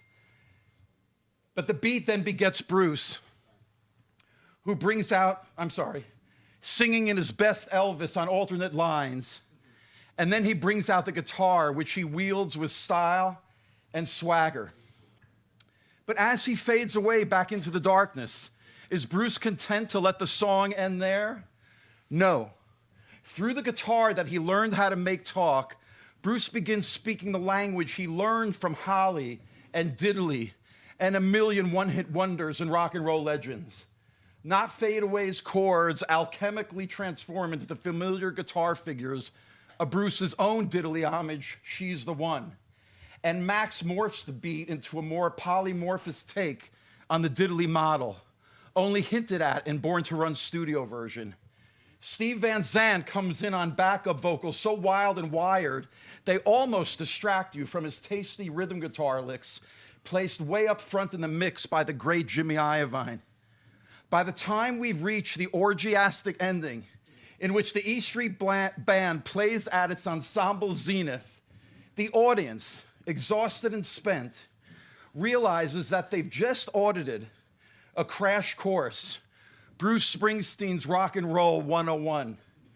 Because by segueing so seamlessly from his cover of Not Fade Away, which has been covered by everyone from the Grateful Dead to the Rolling Stones, to his original She's the One, Professor Bruce Springsteen gives us the history of rock and roll in 12 minutes.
love not see you.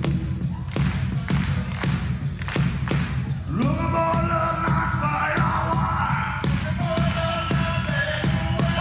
Looking for love not fight our war. Looking for love not fight our war. Looking for love not fight our war. Looking for love not fade away. Looking for love not fade away. Not fade away. Not fade away. Not fade away.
Tight band, tight band.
I've run out of superlatives.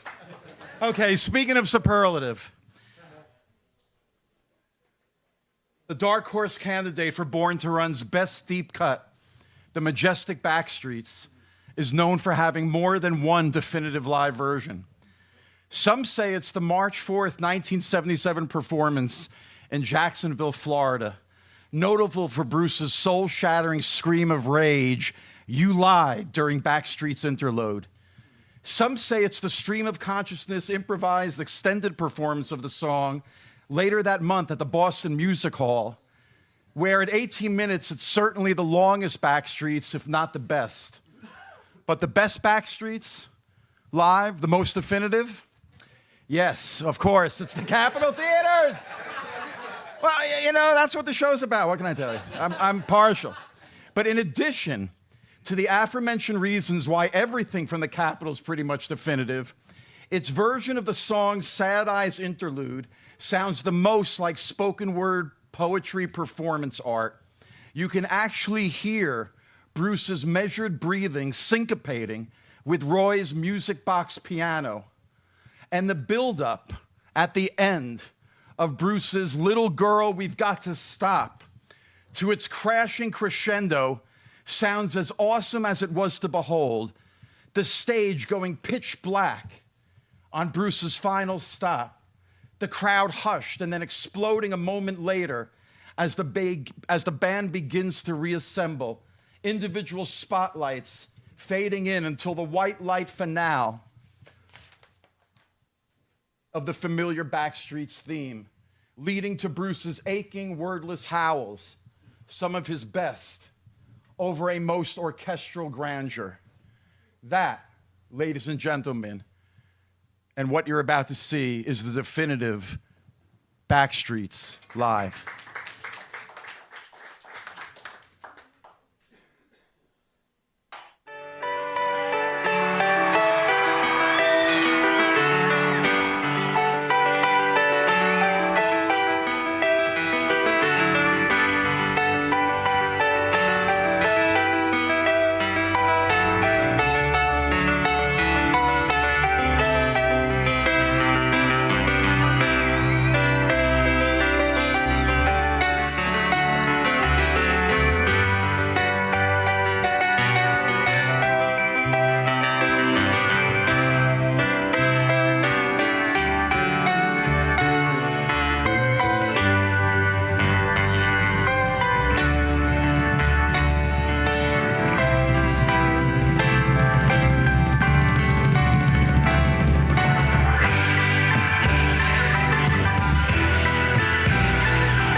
Baby, I remember you. Baby, I remember you. Standing on a corner.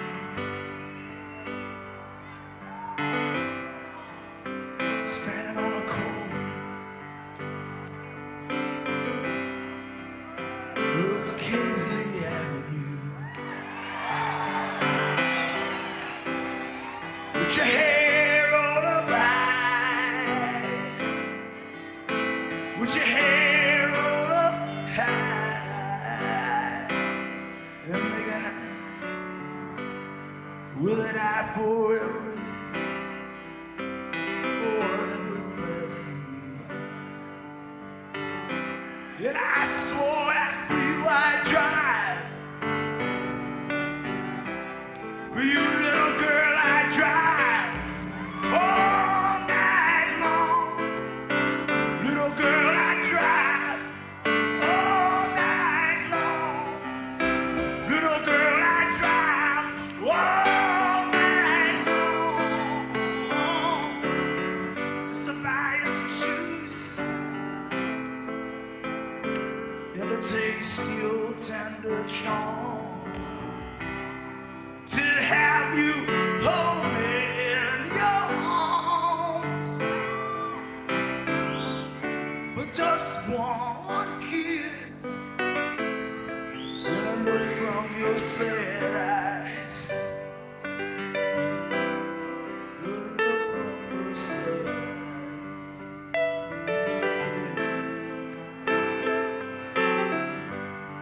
Yeah, it's just what you said. And all the time I was crying. Crying. All the time I was crying. Crying. Little girl, I was crying. And me, I was so ready to be your fool. I thought somehow that I could stop your crying. Maybe somehow I could stop your crying. Maybe somehow I could stop your crying. But I didn't know.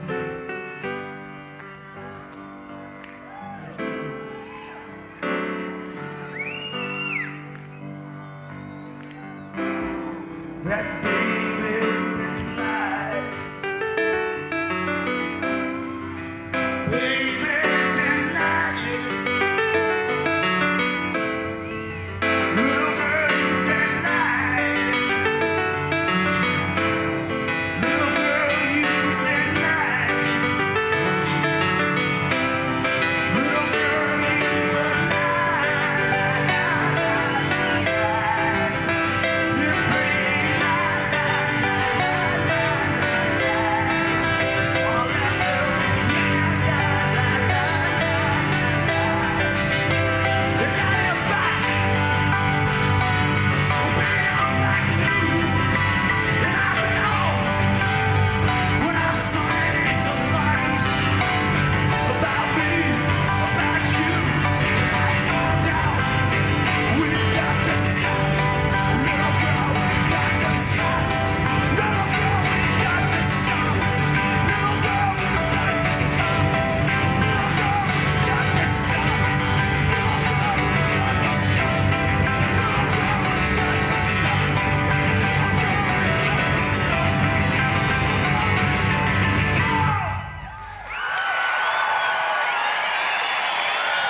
Riding on the big streets, riding on the big streets, riding on the big streets, riding on the big streets. Listen to the guitar.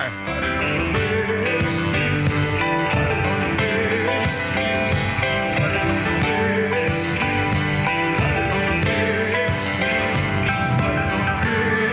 streets, riding on the big streets, riding on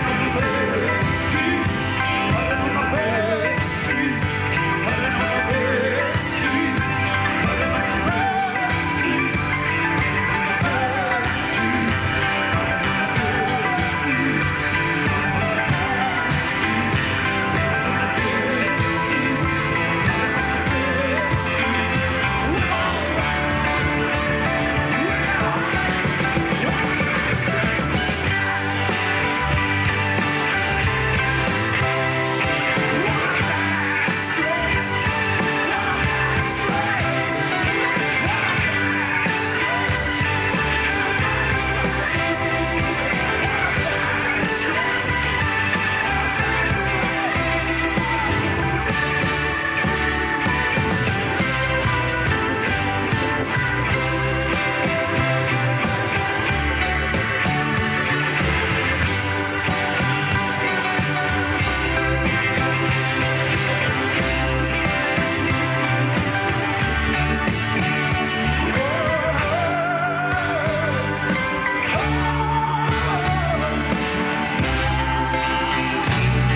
Am I right? How do you follow that?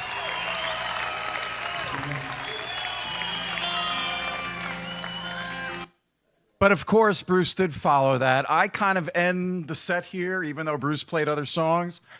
But the reason why I'm going to show you this encore is because, remember I said even the songs Bruce played not from Darkness, like Spirit in the Night, and in this case, people who love the song Sandy believe that this version from the Capitol Theater with the late, great Danny Federici. What? What? Did I say that? Oh, have I been overusing that term? Well, excuse me, it happens to be accurate.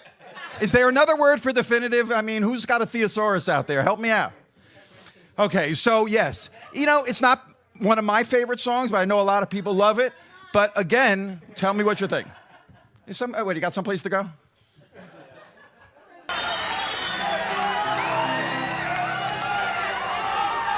After this encore, I have just a little 10-minute coda, and then I think we'll be out of here by midnight.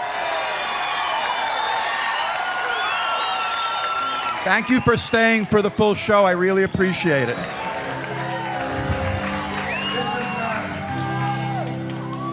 It's for everybody from Seabright, Palm Branch, New York City. Oh, what just happened? Wait, sorry. What did I do? Hold on, something just happened. Wait. What just happened? Okay, I'm sorry. You know, these iMacs are very sensitive.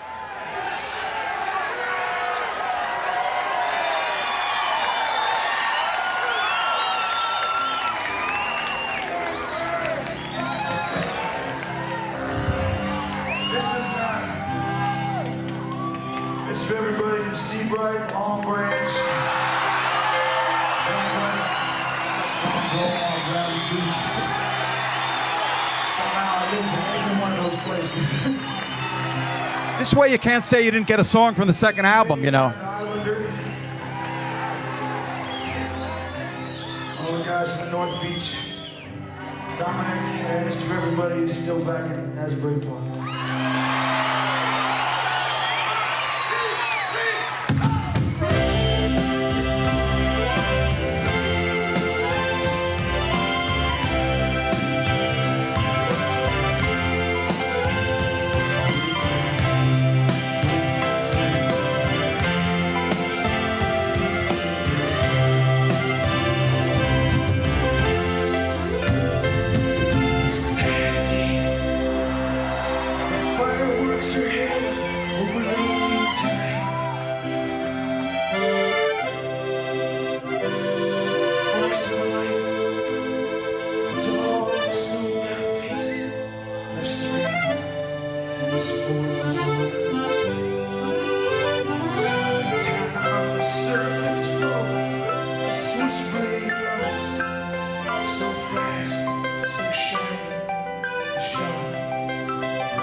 lost their desire for us.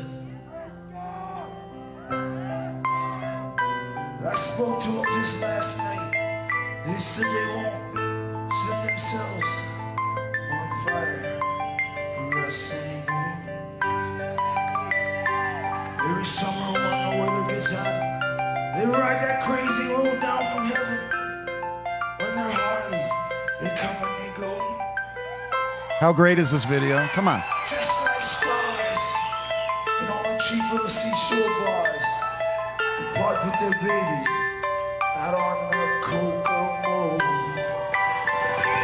Well, the cops finally busted Madame Marie for telling fortunes better than they do.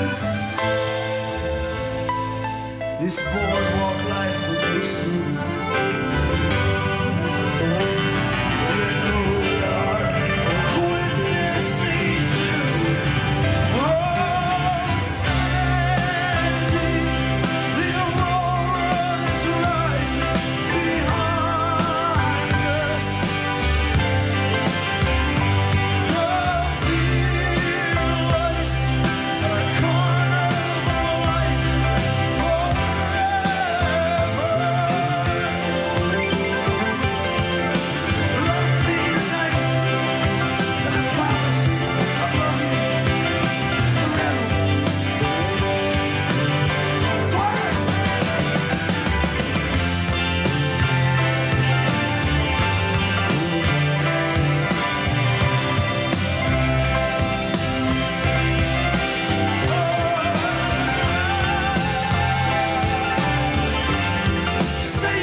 Okay, and that, just like that, the show ended.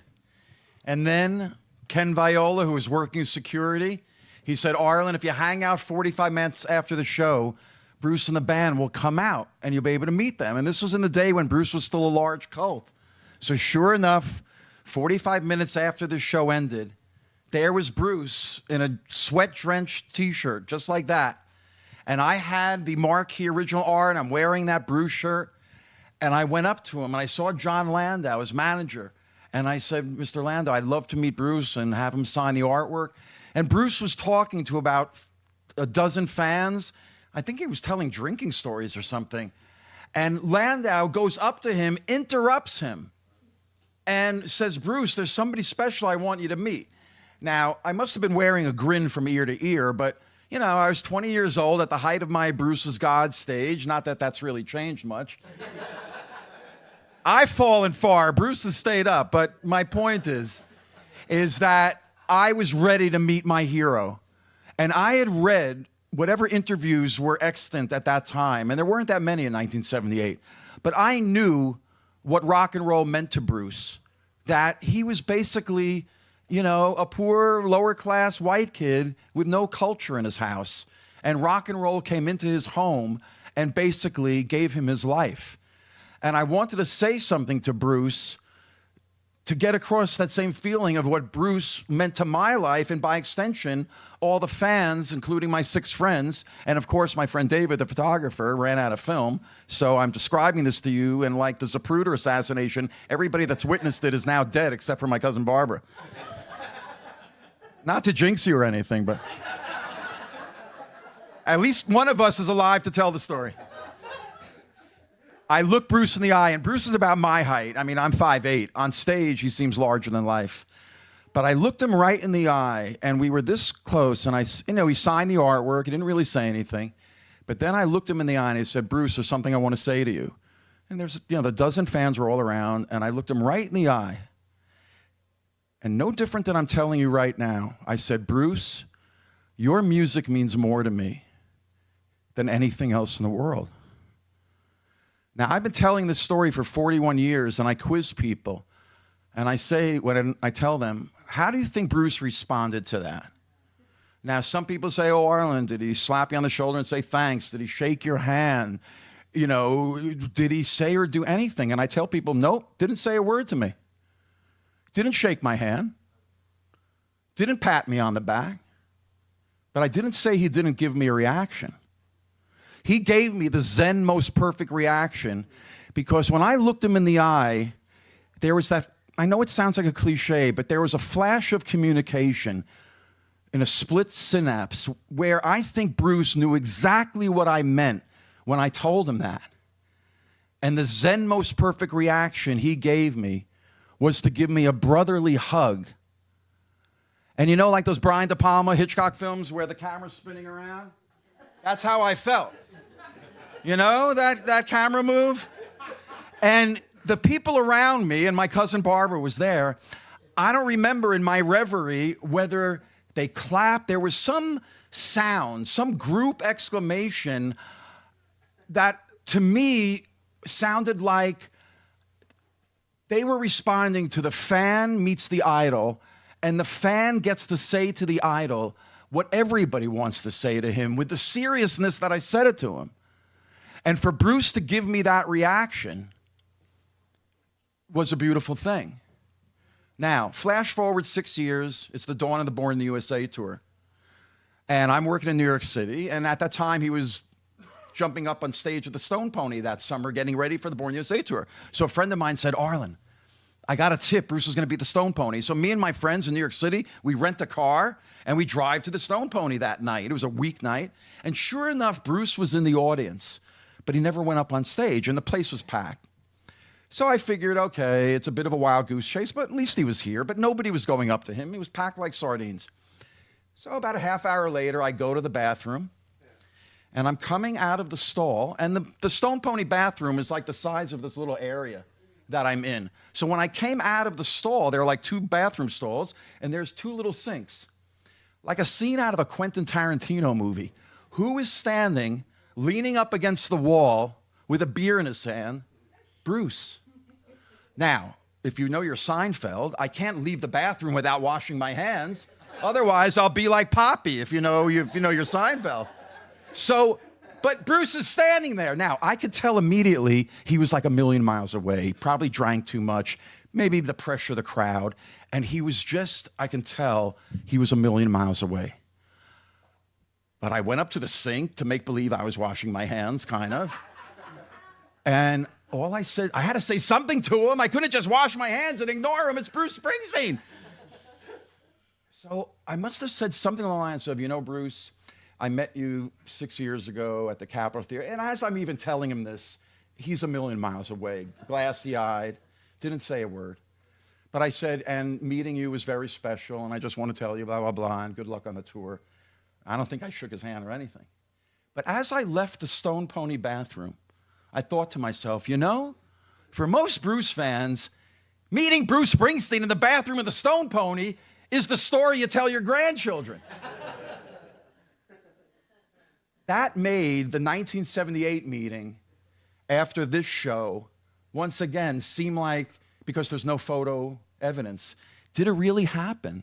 But it did. So here we are after the show, and why am I showing you this? I forget now. Why am I stuck here? My images aren't moving. Okay, so what I wanted to tell you is that, why am I showing you Fahrenheit 451? Because if anybody, now the thing's advancing. If anybody's seen this movie or read the book, at the end of the story, Dystopian Future, they incinerate all the books. But the way that the people keep books alive is that people become human books and they memorize, each person is like a book, and that's how the book lives. Well, for the past 41 years, I feel like I've been doing that for this show. So it started with the first issue of Thunder Road that I art directed, because when you turn the page, you see this illustration I did in that same summer of '78.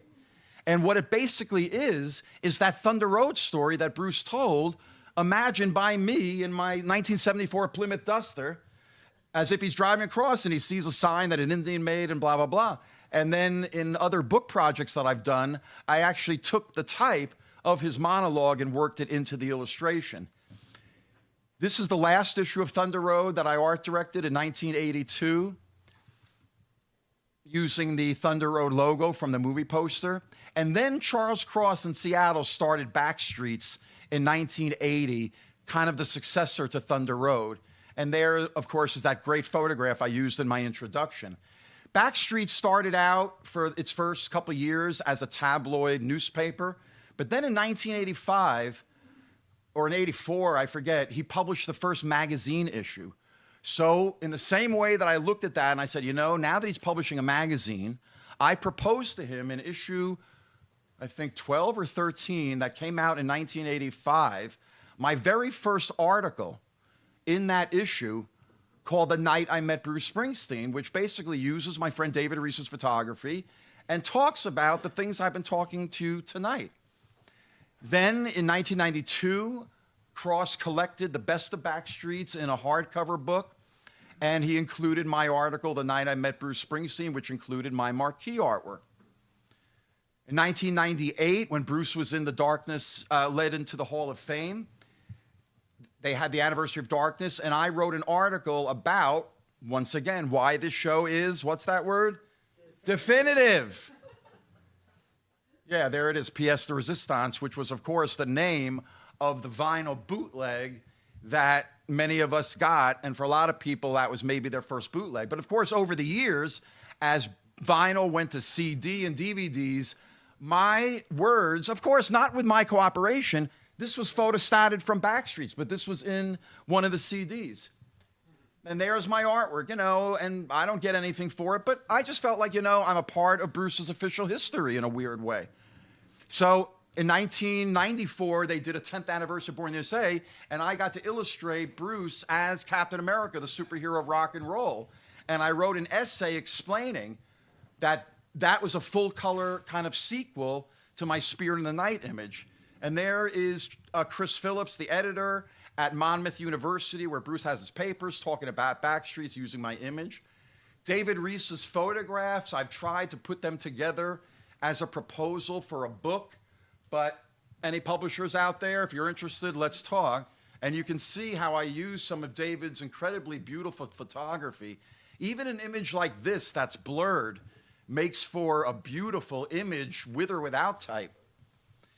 Then in 2002, I tried to pitch to the CUNY Grad Center a lecture series on Bruce Springsteen, but I was kind of going through a horrible marriage and divorce at the time, and I got a little sidetracked and never got quite to do that. But you can see the way I was thinking that each era would have a different look. So this would have been, remember the Eric Miola photographs.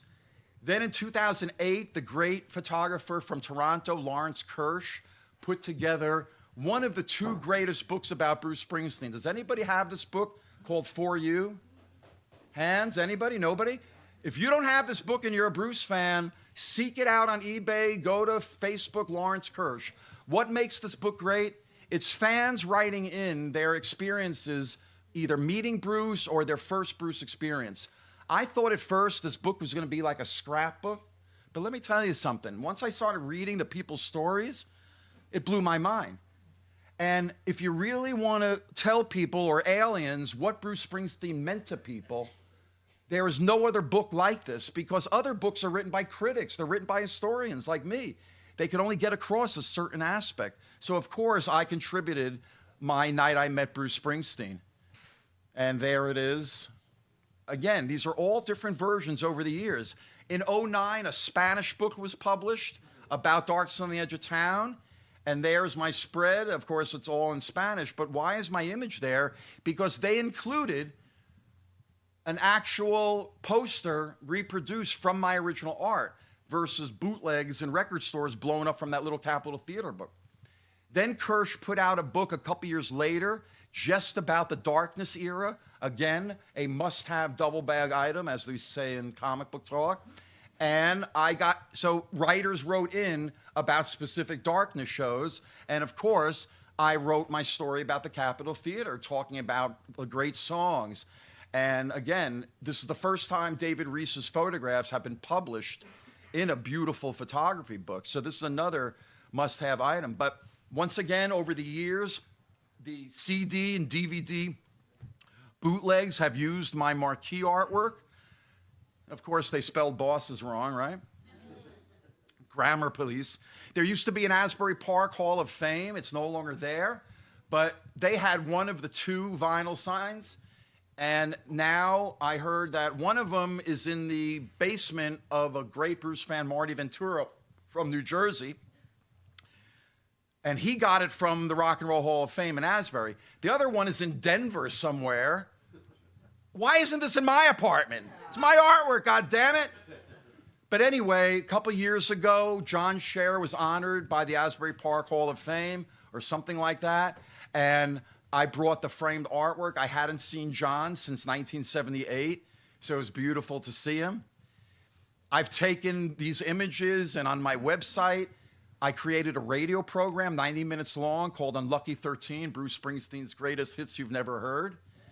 This is a shot of my apartment, what I call the Bruce wing of my apartment in Westport, Connecticut. And now, of course, I've been trying to sell. I've got a poster site. This is on the back of your brochures. You know, for years, my image was bootlegged in record stores, but this is the first time I'm actually reproducing them from the original art. So if you look at some of the posters that I had framed here, the quality is incredible. And with digital printing, the cost is way down. A couple years ago, I had an art show in Manhattan in the East Village, and I got to create a little Bruce wall, as I call it, of the original art and the posters, along with little plaques that tell you the backstory of how I created some of these images and the source material that I've shown you. Now, a couple years ago, Bruce's officially came out with the Promise box set, right? Beautiful. Of course, I was hoping they would put out the Capitol Theater, but they didn't. They put out a show from Houston. Now, if you're Bruce fans and you have this, based on what you just saw, nothing comes close to the Capitol Theater. The Houston show is okay, but am I right? Color, big deal. Color schmuller. But here's, yeah, thank you. You know, if only I got paid $10 every time the word definitive, yeah, I'd be a rich man. Anyway, but here's what's funny. They've got elements of all of those other Bruce shows, nothing about the Capitol Theater, except on one scrapbook page, they show a little bit of the Capitol Theater. Now, I've heard scuttlebutt that either Landau and John Scher had a falling out. After 1978, John Scher never promoted Bruce again. And I think they had a falling out, maybe over money, business, who the hell knows. But I think this was their way of saying, we want to acknowledge the Capitol Theater show, but we can't. Well, anybody remember this book came out in 1998? I can't believe it's 21 years ago. But this was the first time Bruce put out his lyrics. And in the back of the book, I think page 218, there's a shot of Bruce in what looks like his little trophy room. And what do you see there in the corner? Could that be? Wait, let's enhance it using modern technology. That's my poster, God damn it! Bruce has my poster! So, ladies and gentlemen, I want to thank you for being here and staying for the long haul. That was my Bruce show. Next month on March 30th, you have an invitation. I'll be doing, if you like this multimedia presentation, wait till you see next month's, which is going to be on March 30th on a Saturday, 2 days before CBS releases the new Twilight Zone on their All Access channel. So I will give you the foundation of why the Twilight Zone was the middle point between 20th century surrealism and psychedelia and modern art. So trust me, if you liked what you just saw, you're going to love Twilight Zone. And then a month later, we haven't set a date, but sometime in April, I'll be doing the 50th anniversary of the great Neil Adams reinventing Batman after the TV show made a camp clown out of him. So if you want to know why we have the Dark Knight of today, come to that show.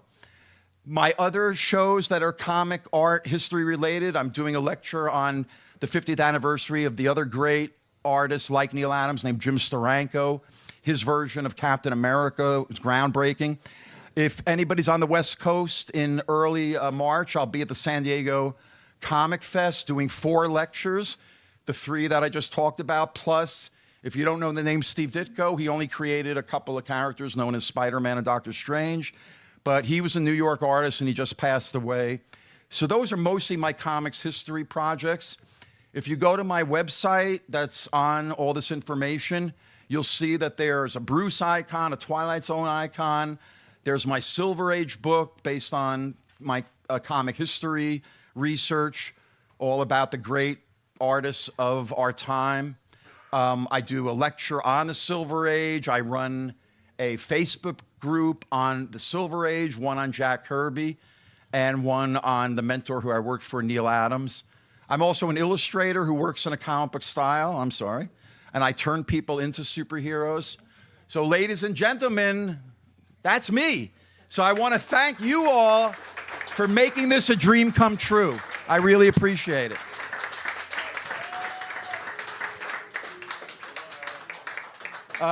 Can we get the lights up? I mean, I don't know if anybody wants to ask questions or comments, or if everybody just wants to go. I'll answer a few questions if you have any questions. Or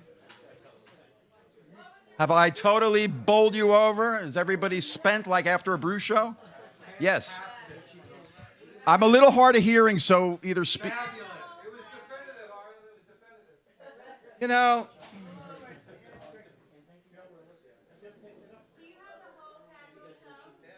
Do I have a what?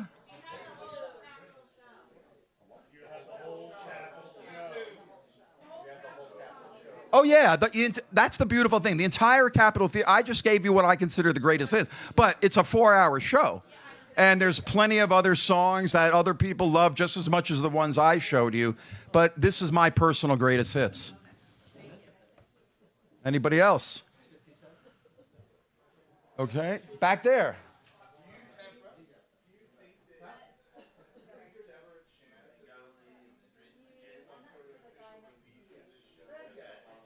Gonna have to translate.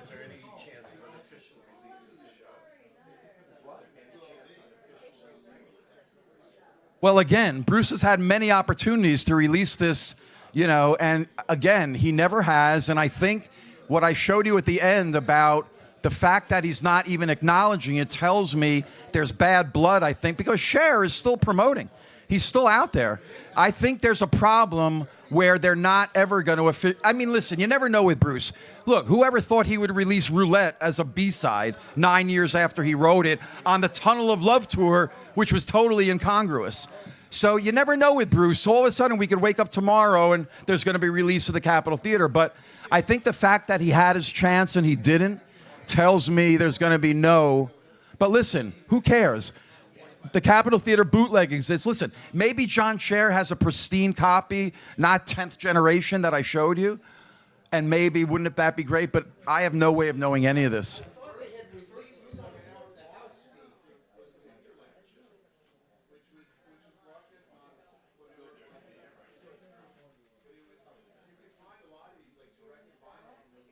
Well, again, there's bootlegs up the wazoo.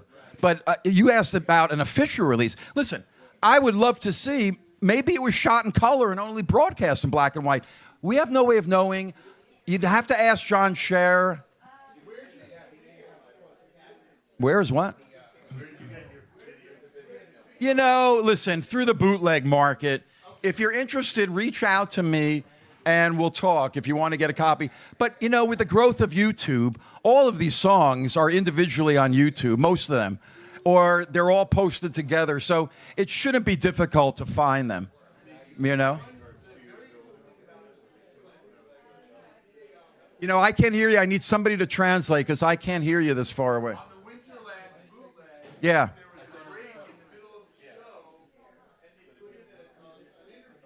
Yeah, yeah. Thank you, Will.